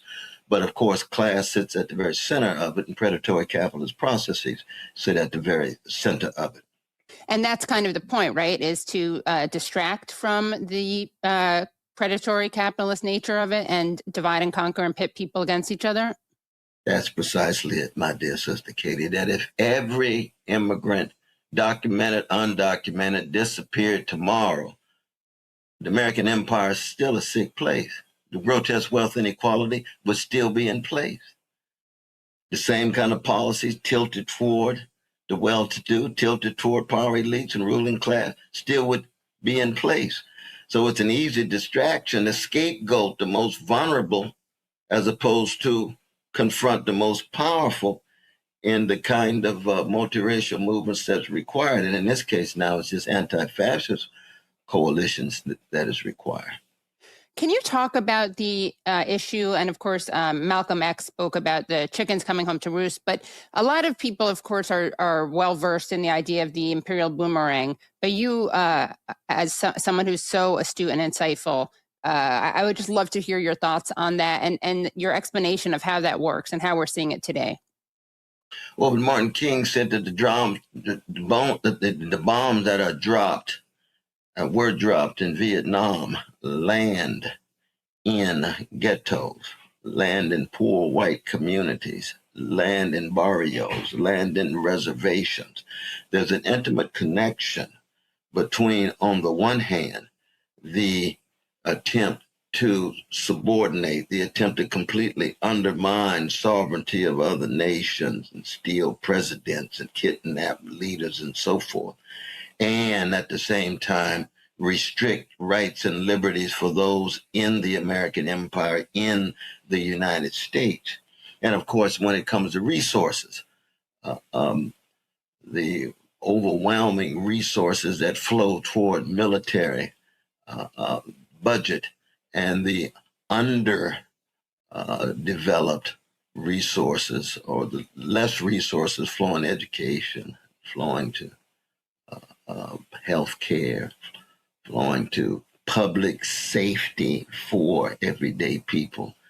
I was just blessed to be in Wrightsville. It's a prison right outside of Little Rock. I was there for 3 hours with 220 precious brothers, different colors, but disproportionately chocolate, but a whole lot of vanilla brothers too, I can tell you that. And, where's the discourse on the mass incarceration regime? Of course, both parties not going to talk about it. They just, two wings of the same ruling class bird in that sense. But those realities cut very deep. They're class realities. They're mediated by white supremacy. They're mediated by male supremacy. And of course, you got a whole lot of homophobia and transphobia that's operating. And we have to be morally consistent, though. See, this is the thing that I think is crucial. For a lot of people, it's just a matter of ideology. It's just a matter of choosing sides based on whatever it is, you think of the struggles that's been going on in Iran right now. People say, well, it's the axis of resistance. We can't be critical of the Iranian regime because they're part of the axis of resistance. I'm very glad that the Iranian regime supported Palestinian resistance. I think that was a positive thing. It's like the Soviet Union supporting Nelson Mandela. That's a positive thing. But does that mean we can't say anything critical about the Soviet Union when they crushed descendants, when they crushed Jewish citizens and so forth? Of course we can. Well, the same is true in Iran. You killed thousands and thousands and thousands of folk, and folks say, well, you can't say anything because they're the axis of resistance. No, every country and the people in the country have a right to resist and a right to revolution. Yeah. That's what it is to be a revolutionary in a consistent sense. And that's true for every regime. And people say, no, Brother West, can't you see that?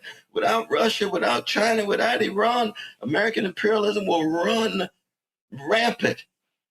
And I can understand their point, but I say to myself, then are you saying then that we have to remain silent when Russia or China or Iran are attacking their own citizens? They're human beings. They're suffering. Human beings are not pawns on the ideological chessboard. They're human beings who deserve an attention. They say, well, the Mossad and you got the CIA supporting these things.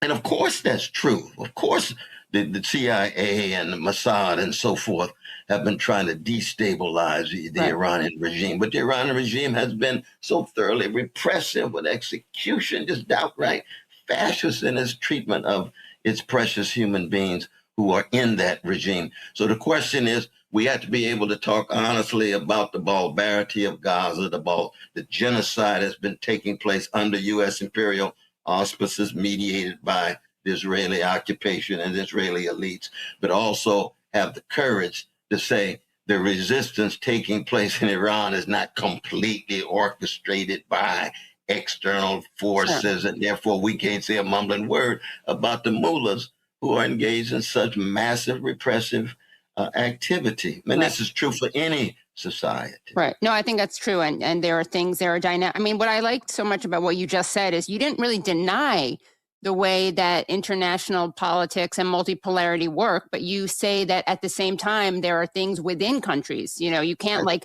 flatten everything into that analysis, as tempting as it is. And I have to admit, that is the role that I see kind of myself as playing.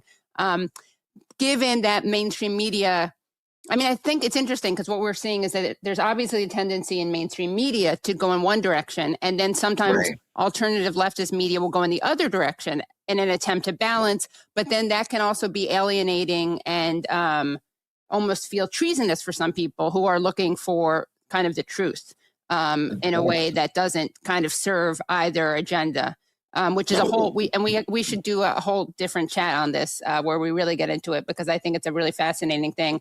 But I'll say a quick word about your courage and your consistency, because there's two different levels here operating. One is, it's just a matter of having integrity and honesty. And you learn that from your precious mama. You learn that from all the great tradition that shaped and molded you. You learn it as an artist and as a comedian of a high level. But so that's a personal thing. But the other thing is, it can be tough on your supporters because it's easier to opt for just a kind of Manichaean view. Yeah, 100%. Because it keeps the supporters going. Yeah. If you take a stand that is over against and critical of some of them, then just as someone trying to sustain a program, it's going to be a challenge, and I can understand that, and that's why I salute you. And as you know, Anna, he to salute you, and so many others salute you, not necessarily because we got to agree on everything. Right. See, I don't, you know, as a jazz man, and just talking to Brother Brad, we don't have to agree on everything. I'm going to love Sister Katie no matter what. But at the same time, I do understand what the dilemma is. Right. Yeah. And all of us come down, you know, where we come down. Yeah. I had did a great interview. I'll send you that Aaron Matte and I did with Samira Moyahedin, who talks about how, you know, obviously when Mike Pompeo talks about Mossad's involvement, they're putting targets on the backs of all the people who are the actual people engaging in nonviolent protests. Exactly. So everyone is obviously weaponized.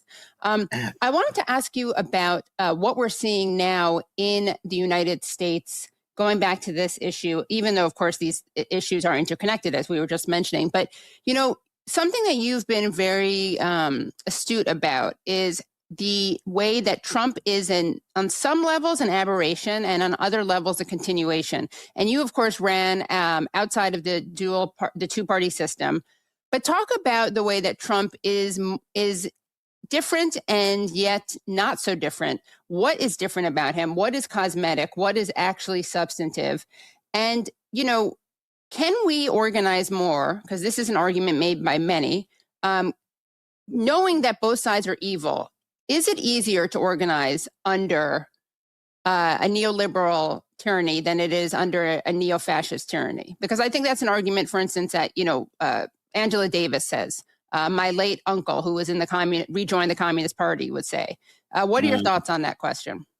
Well, I mean, I think we've got to listen to those voices. I think it's very difficult in the American empire to organize under any regime. The neoliberal regime, you know, has its fascist dimensions that we cannot downplay. Trump's raw fascist policies do make it difficult too. So there's obstacles either way you go. And we just have to acknowledge, one, just how weak and feeble the left really is. Yeah. It's partly because we haven't been as intent on organizing. It's probably because we haven't too often. We just don't want to hold on to a moral consistency and integrity, so we lose our credibility. But also because, you know, the United States, its dominant orientations over, let's say, 250 years now since Declaration of Independence was signed, is organized greed and weaponized hatred and routinized indifference. And cruelty as policy is not new, especially in the history of the Black freedom struggle, as you know, as well as anybody else, you see. So that those dominant orientations are going to be there, whether it's the milquetoast neoliberals that hide and conceal the unbelievable levels of wealth inequality and the vicious imperial policies abroad. 211 interventions and invasions in 67 countries since 1945. And that's primarily Democrats, but it's also Republicans too, right? Because it's the American empire and both parties are beholden to big business, big finance, big military. And it took them a long time to come to terms with Black humanity. And when they did, they tried to deodorize Martin's movement and push the movement into a Democratic Party that historically, of course, coming out of the South, but playing such a crucial role in the South, had been the defenders of Jim Crow. So that we do have to just realize how weak and feeble the left is, but at least we have to be able to raise our voices. At least we have to be able to sustain our integrity, and at least we have to be willing to tell the people the truth. Now, being weak doesn't mean that we can't win, because we don't know which way history is going to move. It's clear that the collapse and the colossal failure of neoliberalism served as a soil for Trump's raw fascism. So we always must view them as interdependent. Right. They're inseparable. It was the crushing of the working class with these trade deals and so forth. It was the crushing of the working class tied to Wall Street that Clinton and company, with their centrism, with their triangulation, led toward working people wanting to look elsewhere. It was Obama bailing out Wall Street that led toward increased disenchantment among the working class, open to a raw fascism that Trump would provide in coming in. But Trump is never to be viewed as just isolated. Behind him is indeed big finance, big military, and big banks. Well, speaking of Obama, Clinton, Wall Street, I wanted to ask you about a recent, there's been a recent release of a lot of Epstein files. And one of the people who's been exposed in these is your old foe, somewhat colleague, somewhat terminator, firer, Larry Summers. Can you talk about what this show is about, Larry Summers, these revelations, and just summarize kind of what the most important ones are, you think? Okay, and to see the rest of that interview, you can do that at patreon.com/The Katie Halper Show. Again, that's patreon.com/The Katie Halper Show. But also, I know I shouldn't look at the comments, but Brad, so many people, I don't really want to respond because it's so self-important. Like I care, but I kind of do care just in principle. People are like, I'm out of here. Can't listen to this. Iran's done nothing wrong. I'm out. Iran isn't the one who's in the wrong. Okay, sure.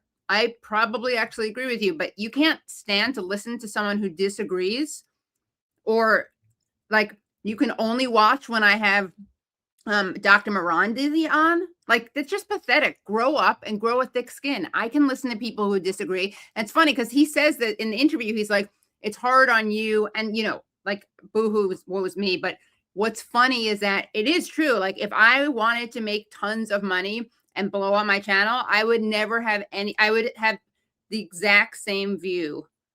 People with the exact same view on, and no one with remotely different views on, because I know people like that, like feeling like they come to a place and they know they're going to get one perspective all the time. Anyway. I'm sorry to interject, Katie, and I know we talked about this a couple weeks ago, so I won't repeat myself, but I understand that feeling that some people might have, but I guess it's food for thought that that's definitionally an echo chamber. Right. And that's the sort of thing that oftentimes, I'm sure, I know we on this channel and even in earlier on in the program were critical of, CNN or pick your poison of engaging in that. And, that can happen in independent media as well. And so hopefully people might recognize that not doing that, it can be a good thing, but that also means being open to not necessarily agreeing with literally 100% of everything that's said.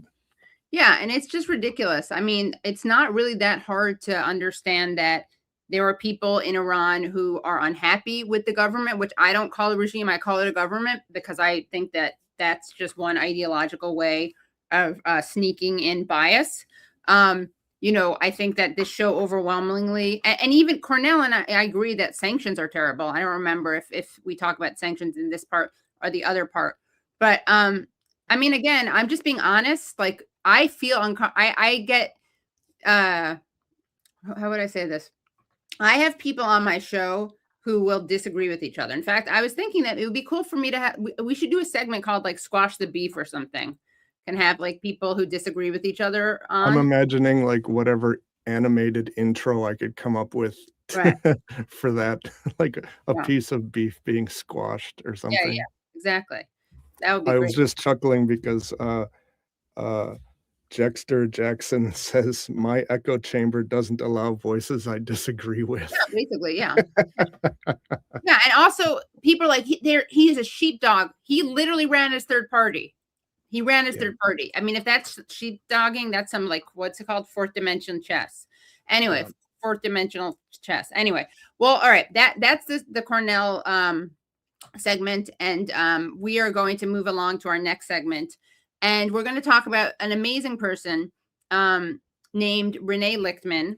And we are going to tell you a little bit about Rene Lichtman, who was an incredible person. Brad and I were blessed to meet. He's one of the characters who we interviewed for this documentary we're working on Holocaust survivors speaking out against the genocide in Gaza. And he was born on December 4th, 1937, and he passed away on January 28th, 2025. So he last week was the 1-year anniversary of his passing.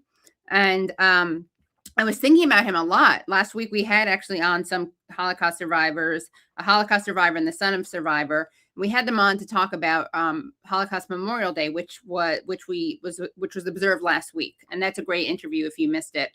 But you know, Renee passed away last week, and I didn't have him on, obviously, because he's no longer with us. But I realized that a perfect way to honor his memory was not just to honor his memory, because I don't think he would be into that. It's a little sentimental for him. It would actually be to give him kind of pass him the mic, because he was speaking out against ICE and against Israel before it was cool to do so. And in fact, I think it's really important, because something that Renee was very clear about is that he even told Rashida Tlaib told me this in an interview.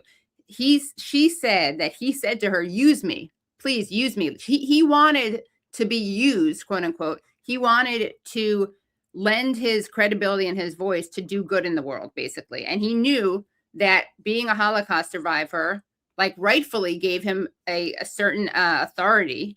And it's not a kind of like inviolable authority, because there are Holocaust survivors who want to see Palestinians killed. And luckily, there are Holocaust survivors out there who get why seeing Palestinian killed is actually a betrayal of never again. So I thought it'd be interesting to contrast some of the people who are really upset about the comparisons between ICE and Nazis, or the comparisons between Israel and Nazis, who have never faced any real anti-Semitism. Somehow these people are offended by this comparison, while Rene Lichtman, who himself was a Holocaust survivor, who lost most of his family members to the Holocaust, somehow he's able to see that. So let's take a listen to some of these people who are very stingy with never again and violate what I would argue they violate the principle of never again. And to do that, let's start off with Governor of Pennsylvania, Josh Shapiro. Students shouldn't be blocked from going to campus just because. We got to show him responding to. We have to show him responding to Larry Krasner. For solutions. I do not want to hear that everything's been done here has been perfect. Nothing's ever perfect.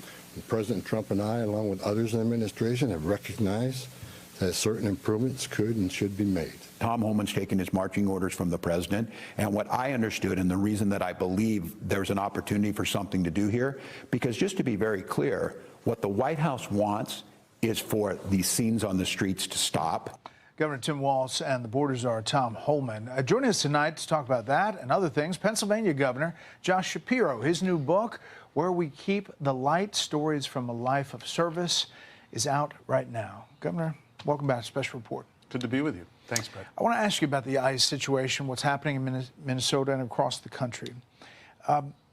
You said earlier this week that you are preparing for at least the possibility of a large-scale ICE surge operation coming to Pennsylvania. You would think about it.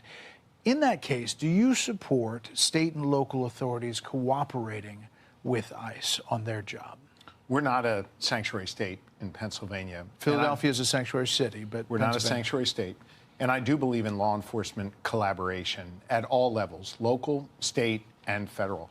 But I also believe that all of your partners need to be working together on a mission that is constitutional, working together on a mission that reduces crime, that brings law and order. If we Attorney Larry Krasner, who said Mayor Fry are doing the right thing. I'm not going to pine on other governors. I can tell you what I. we'll edit this out, a bunch later. Do in Pennsylvania. We work together to reduce crime. That is what we've accomplished. So Pennsylvania, to your point, is not a sanctuary state, but Philadelphia is a sanctuary city. How do you address some of the strident, some people even say dangerous rhetoric coming from people within your own party in the state? In particular, Philadelphia District Attorney Larry Krasner, who said this in front of Philadelphia City Hall. This is a small bunch of wannabe Nazis. That's what they are. In a country of 350 million, we outnumber them. If we have to hunt you down the way they hunted down Nazis for decades, we will find your identities. We will find you. We will achieve justice. It makes some people really uncomfortable. They look at that and say an elected official is dehumanizing law enforcement and could lead to someone getting really hurt. What's your take on that? That kind of rhetoric is unacceptable. It is abhorrent, and it is wrong. Period. Hard stop. End of sentence. I think what we need, and I... Okay, so there you have it. All right, so Josh Shapiro is someone who does not like at all the fact that Larry Krasner, who is a reformist kind of DA, he doesn't like the fact that he dares compare ICE to Nazis. And that is because Josh Shapiro is someone who does not like hyperbolic comparisons at all. And if you don't believe me when I say that, just take a listen to something he had to say about student protesters who were in support of Palestine. Students shouldn't be blocked from going to campus just because they're Jewish, or learning in a classroom as opposed to being forced online because they're Jewish. It is simply unacceptable. And you know what? We have to query whether or not we would tolerate this if this were people dressed up in KKK outfits or KKK regalia making comments about people who are African American in our communities.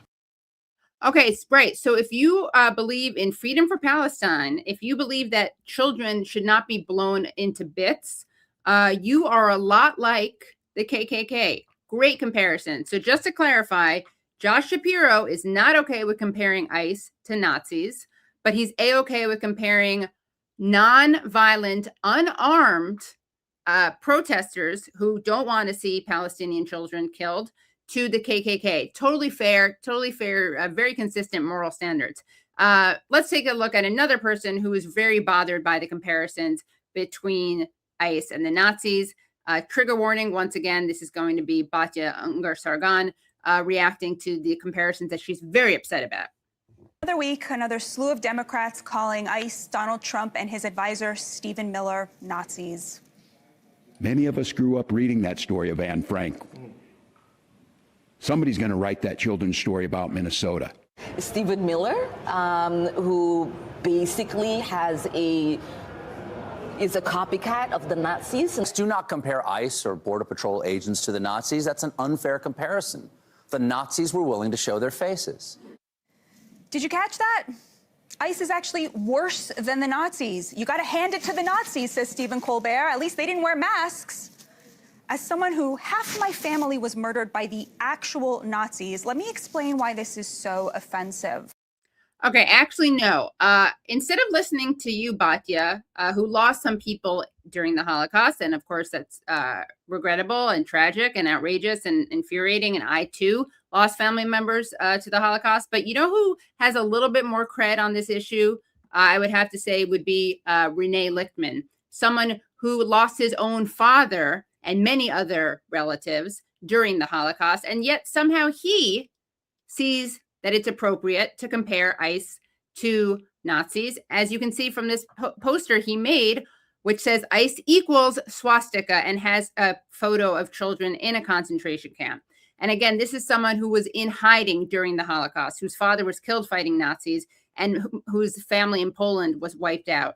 So it's rich to me to see Batya Ungar-Sargon, someone who has never, I'm gonna bet, has never faced any real anti-Semitism, certainly didn't lose any relatives in her immediate family to the Holocaust, because that's chronologically and historically impossible. Somehow she is offended by an analogy that this Holocaust survivor himself made. And I would love, I would love to have seen him, Renee, debate Batya, because I think she would have, who knows? I'd like to think she would have shut her mouth, but she's so shameless that she probably wouldn't have. But let's take a listen to Rene Lichtman. I want to give him a chance to make this point. Here he was years ago testifying in Detroit about why what ICE was doing at the time was so reminiscent to him of what the Nazis had done to his family. I'm a child survivor of the Holocaust. I was about 2 years old when the war began, and I went into hiding. My family members were picked up in the streets of Paris in the very same way that ICE people are deputizing local police and picking them up in the streets. This is a photograph of the French police deputized by the Nazis picking up Jewish men. And they got the list of the men to be picked up by the French police, who kept lists of the Jews in Paris, including Jewish children, including children on my street who were picked up and went to the gas chambers, while I was fortunate to be in hiding. I see a lot of parallels, Mr. Chairman. I see a lot of parallels to what is going on right now in cities like Ann Arbor and Pontiac, where ICE is coming in and with the help of the local police are picking up immigrants. Two very quick points. These are photographs of my two relatives. This young woman, by the way, who happened to be blonde hair, blue eyes, so in terms of profiling, she could pass, but she was picked up and she went to the gas chambers as well. Another, I just want to say also that today, I think people should know that, today is the day that 1,000 Jews were prevented from coming to the shores of the United States on the SS St. Louis. If you look it up, if you Google, the SS St. Louis today is a day where 1,000 Jews were sent back, and half of them went to their gas chambers, went to their deaths. That's the SS St. Louis. It was prevented by people in the State Department from coming into the United States. Also, results of what's going on right now, I want to show you a small article from the Jewish press in Detroit, where, and I speak at the Holocaust Center quite a bit because I'm a survivor, and we have education where we teach tolerance and diversity and against stereotyping, etc. We teach that to children, young people, adults all over the state of Michigan who come to the Holocaust Center for education. Windsor, Ontario, has sent us a letter saying that they no longer will be sending buses of children to the Holocaust Center because they're concerned that a lot of the children may be questioned about their status. This is in the Jewish News. You can look it up. Okay. Thank you very much Renee. for your time. Yeah, thank you. At this point, we're going to have a quick question from Representative Moss, and we'll have one additional one after that. Thank you. Thank you, Very Renee, briefly, for being here. Obviously, this is passion I have and I share with you. My great-grandfather's siblings. My great-grandfather made it here to this country, and his siblings perished in the Holocaust. And I want the committee to be aware, as Renee knows as well, the first wave of illegal immigration from our southern border were Jews trying to escape growing anti-Semitism and had no other access to this country because of strict quota laws that were enforced. And, you know, we had a Holocaust commemoration ceremony here about a month and a half ago with 30 survivors around this state. I didn't ask a single one of them on how they got here or what their status was, and I don't care. And that's the population among many civil people in this country that are now vulnerable of being asked what their background is and how they got here. And I share this concern with you, Renee. And this is why this legislation goes far and beyond a political debate and brings us back to a time where we know how that story ended, and it didn't end fortunate for many of our shared relatives. Thank you. Okay, I believe Runstead passes. Representative Frederick, did you have a question? Just very briefly, I just wanted to say it's an honor to have you here, sir. Thank you. Thank you. I just want to add very quickly that I went into the United States Army, and I was in an intelligence unit, and my immediate officer was a captain, a young West Point captain. One day he called me in, he said, Lichtman, we've got your name here on a list of aliens. He says, what are you doing working in an intelligence unit in the Army, in the U.S.? I said, well, sir, I don't know. You know, I came here, I assumed that I became a citizen automatically when my mother married an American a citizen. He said, well, that ain't the case, so get your butt into town and go in front of Judge so-and-so and so-and-so. Today, I would probably ICE could have been called on me, and I would have been shipped off. Thank you very much. Thank you for being here. We appreciate it very much. And that was the wonderful Rene Lichtman, and we are so lucky that we met him.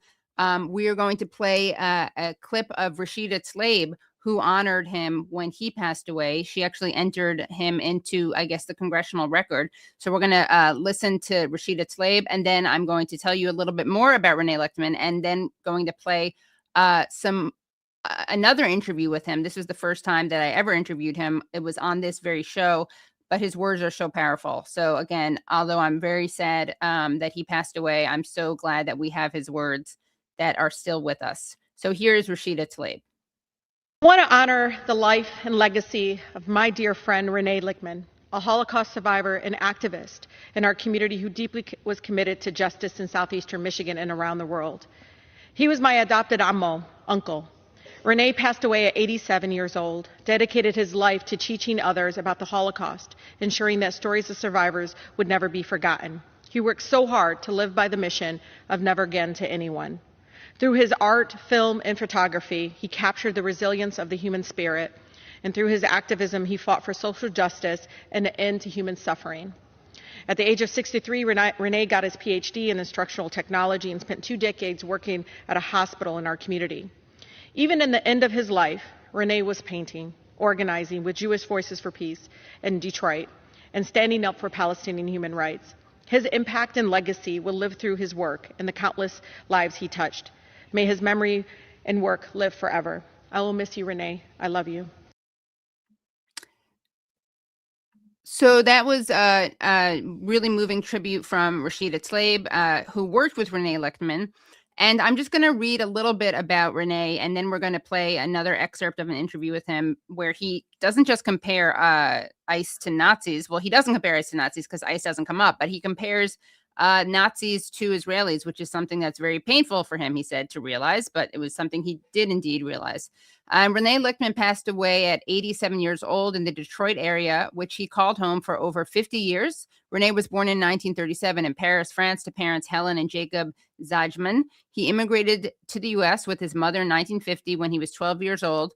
Surviving family members include his wife of 54 years, Kathy, and his children Joshua, David, and Risa, and Maceo Bishop, as well as grandchildren Emzy, Laser, Benjamin, and Lou, and other loving family and friends. He also was an amazing artist and filmmaker. And again, we don't have time to go over all of his wonderful contributions, but they were incredibly impressive. And again, we're so happy that we were able to meet him. So this next, there we are with Brad and Rene, who is just so hilarious too. And he says such funny things. I'm really excited about this documentary that we're working on.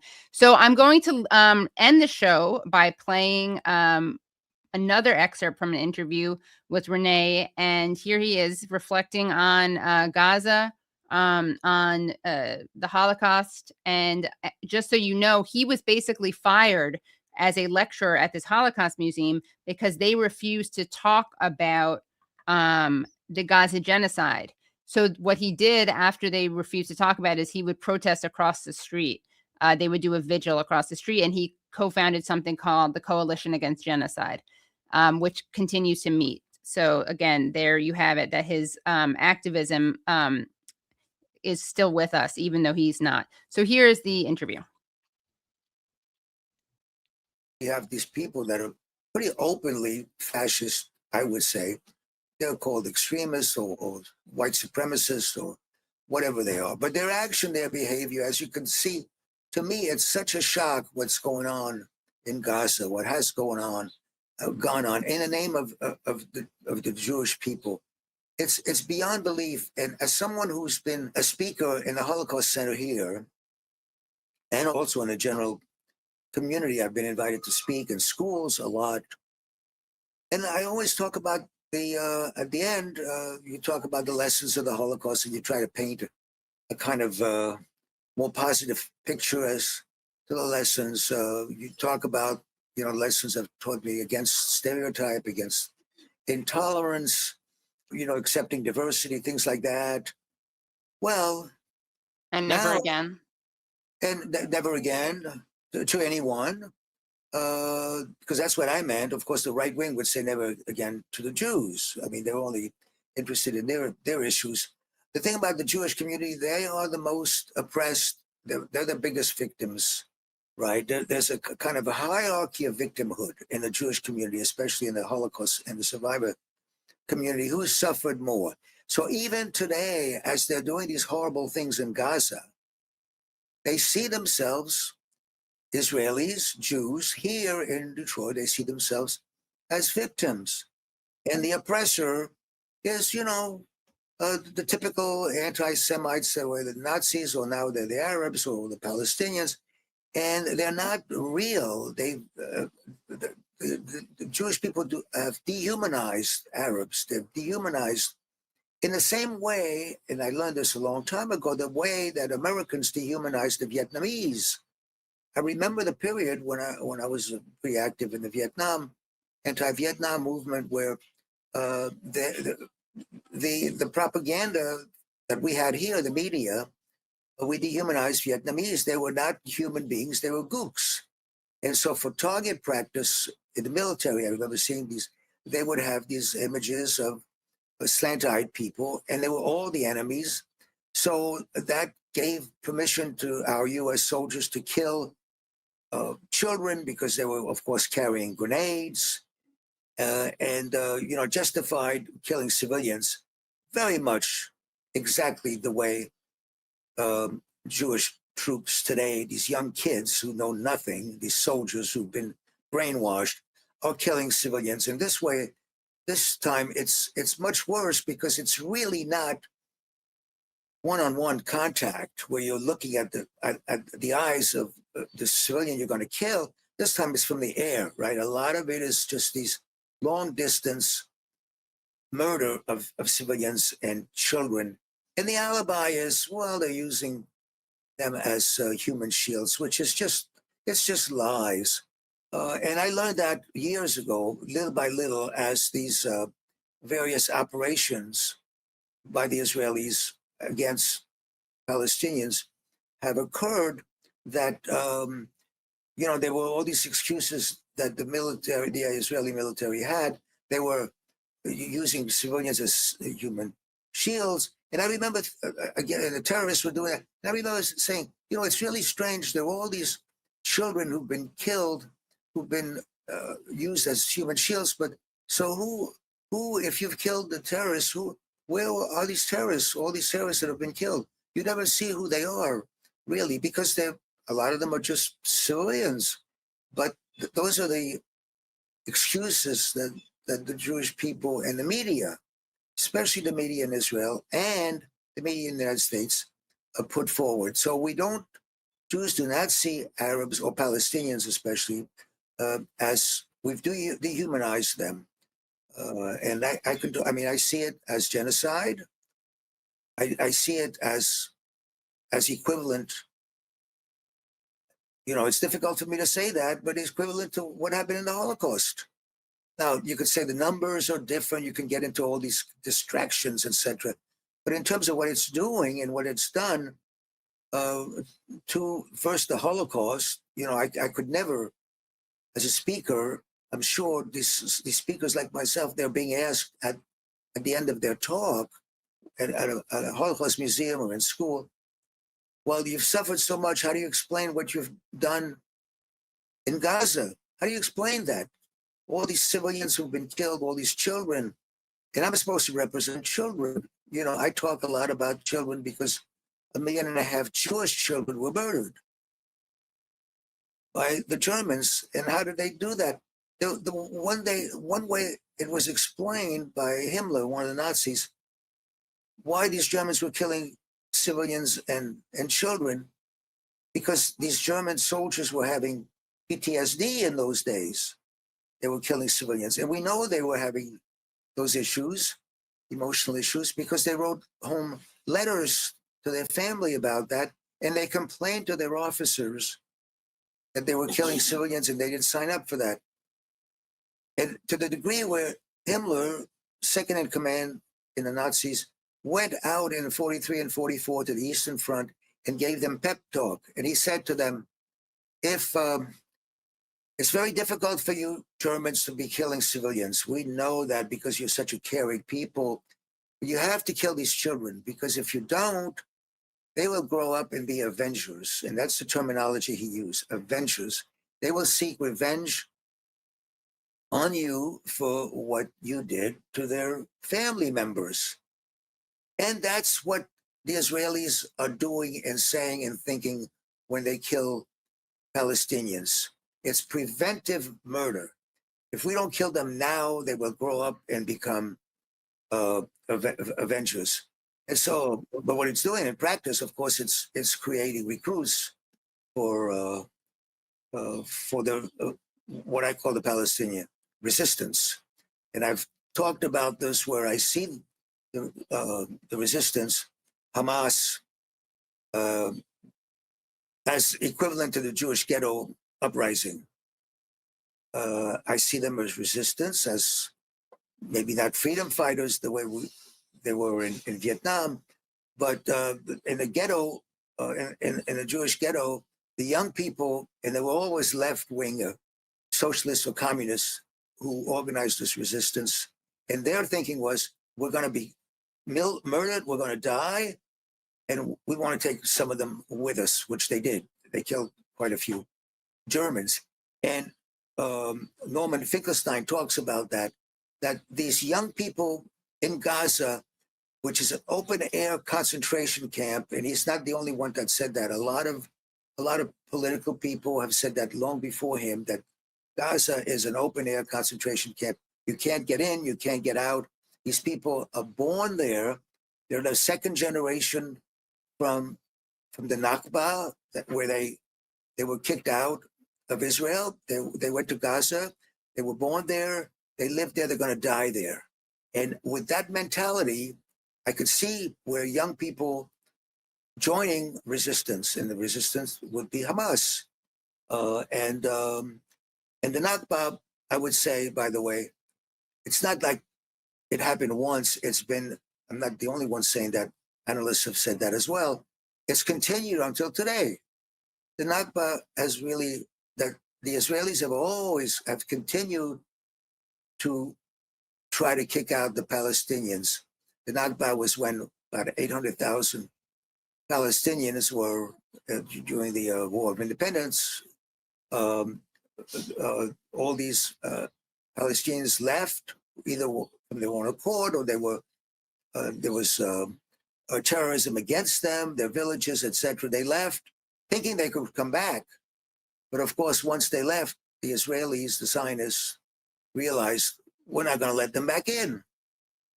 And that kind of mentality still continues. So in the West Bank, you have the settlements, and where they're still trying to kick out Palestinians, and they want to do the same thing with Gaza. So they have this, the whole land being free of Palestinians.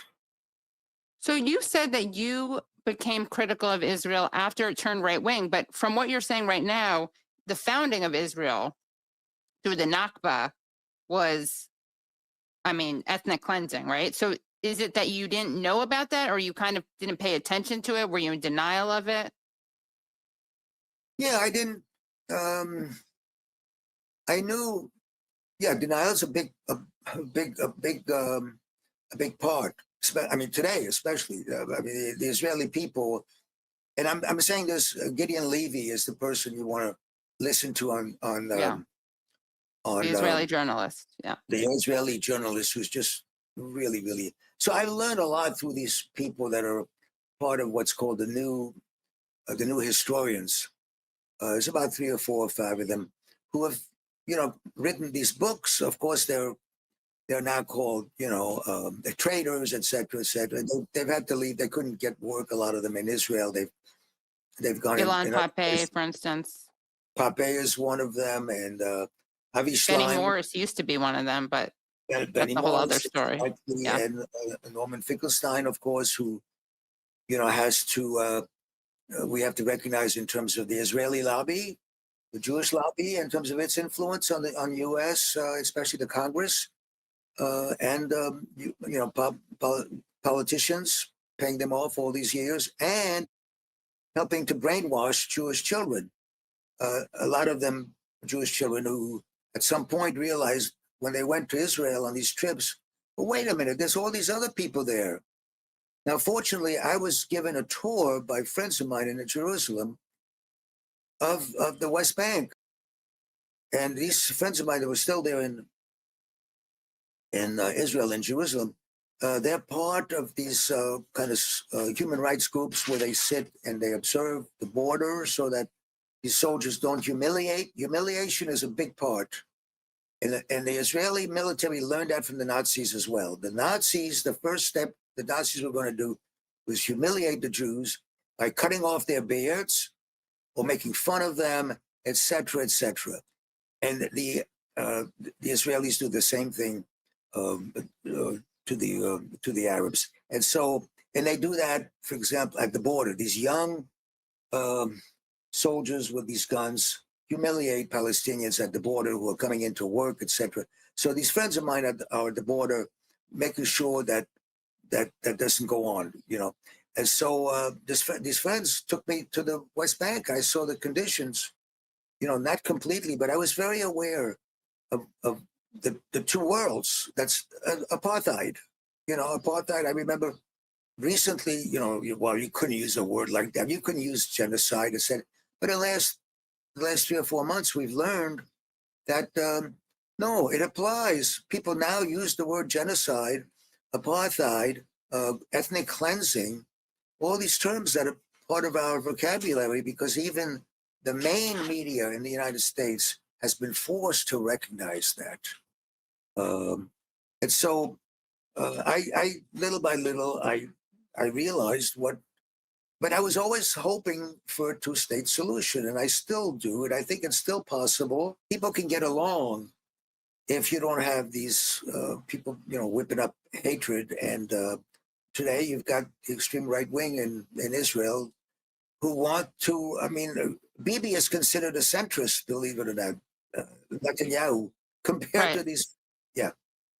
What is the connection between Never Again and what is happening now in Gaza? And why is it that more people don't make the connection between what happened to the Jews and the Holocaust and what's happening to Palestinians today? Why do you think you're able to see that, but so many people aren't? Well, the media has a lot to do with it. The Jewish leadership, just think of it. We got rabbis all over the world. Now, do the rabbis ever talk about that? And what kind of language do they use? No. And I know this personally because I've been through, a bunch of synagogues over my lifetime with my kids until today, where there was a very, very liberal congregation where, I thought the rabbi was very liberal, and then it turned out to, at one point there were these calls for "We Stand for Israel" during what Hamas did, right? So what Hamas did was, it was seized upon by the right-wing leadership in this country, in the United States, as these are savages. It was used to paint the Palestinians as savages. This is language that they use, animals. They cut off the breast of women. They killed children. They raped women. All of these lies, they've been shown to be lies, but they've hid the media, and American media, which is bought off by the corporation. It's called the corporate media for a reason. It's bought off, and a lot of it by the AIPAC crowd. ADL is part of the Jewish lobby and all of these other billionaires. And so a lot of the population in the United States is completely ignorant, especially the Jewish community, the Jewish newspapers. You know, I read some of that press, but the rabbis notice they never. There's a few voices that speak up and talk about Jewish values. Now, I have to say, Jewish values are the ones that influenced me in my, so-called left wing, but also, other voices, Catholic Worker, Dorothy Day, people like that, those Christian social revolutionaries and stuff like that. So the rabbis don't say anything. And if you do say something, whether it's, Cornel West or Chris, some of these other voices, Chris Hedges, Noam Finkelstein, you get destroyed. You get destroyed in terms of your career, your job, your family. You can't do anything. I call it Jewish McCarthyism. If you know anything about McCarthyism, and I knew people who were the subjects of McCarthyism, who were blacklisted, et cetera, et cetera. So I knew people with, John Garfield and that family in New York, and others, Zero Mostel, and so that had a big influence. So I consider this Jewish McCarthyism, where you speak up, and in my case, I can say that because of my age and the fact that I'm retired, and so I don't care anymore. But when my last rabbi stood up and he said, "I stand for Israel," I just got so, which is very recent. Before that, he was standing up for Rashida Tlaib. Suddenly, he changed his tune. Wow. I stand for Israel. When all the rabbis were being pressured in Detroit to stand up for Israel, that's it. That was the litmus test. And if you didn't, you were going to catch hell. That means your congregation, the people that give money to it's a money issue. It's your fundraisers locally. They would leave. Your congregation would splinter. I experienced that when Trump was elected. I belonged to a conservative synagogue at that time, and I realized that half of my friends who were socially progressive on the question of Palestine, they weren't so progressive. Yeah, there's a term for that. It's called PEP, Progressive Except on Palestine. Exactly, progressive except on Palestine. And when I realized that these friends were, pretty right-wing and pro-Trump and pro-Israel, I left that congregation because I realized that the rabbi would never say, in the next year or 4 years, would never say anything hostile to the present government. So, it leaves you kind of alone. But, that's the price. There's been other people. My role models, again, I feel like part of the, there's an international community of people that believe in social justice. And I was starting to talk about where my values come from. They come from doing, learning about the Old Testament, about the Jewish tradition. I always learn about, you care for the justice, you shall see. Tikkun olam. Tikkun olam. And you care about the widow and the orphan and the homeless.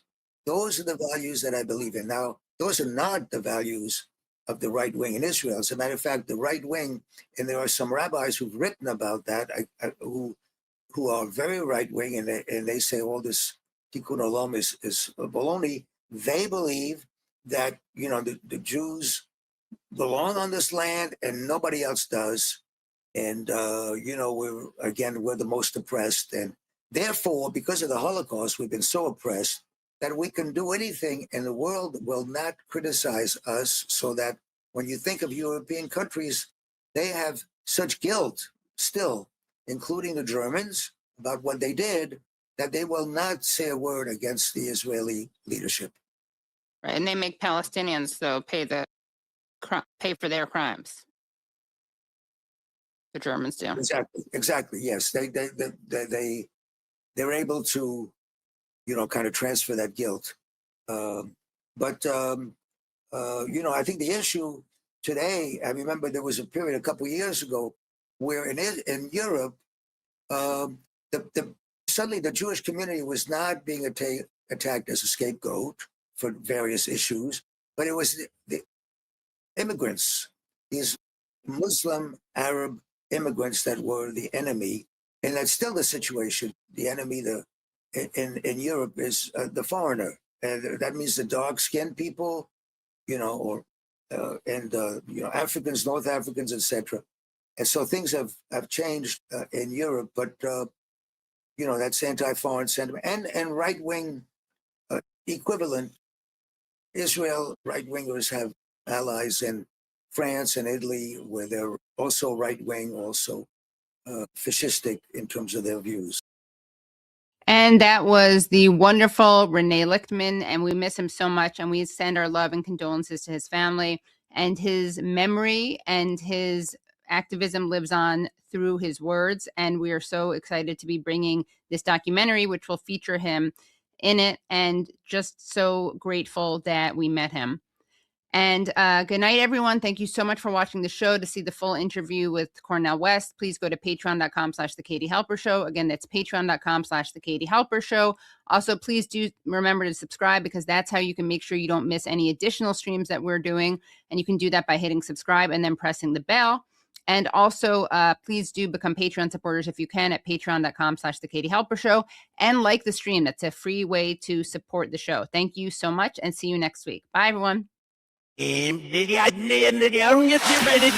did everything right and they indicted me. And I don't know what the I'm doing. Antifa!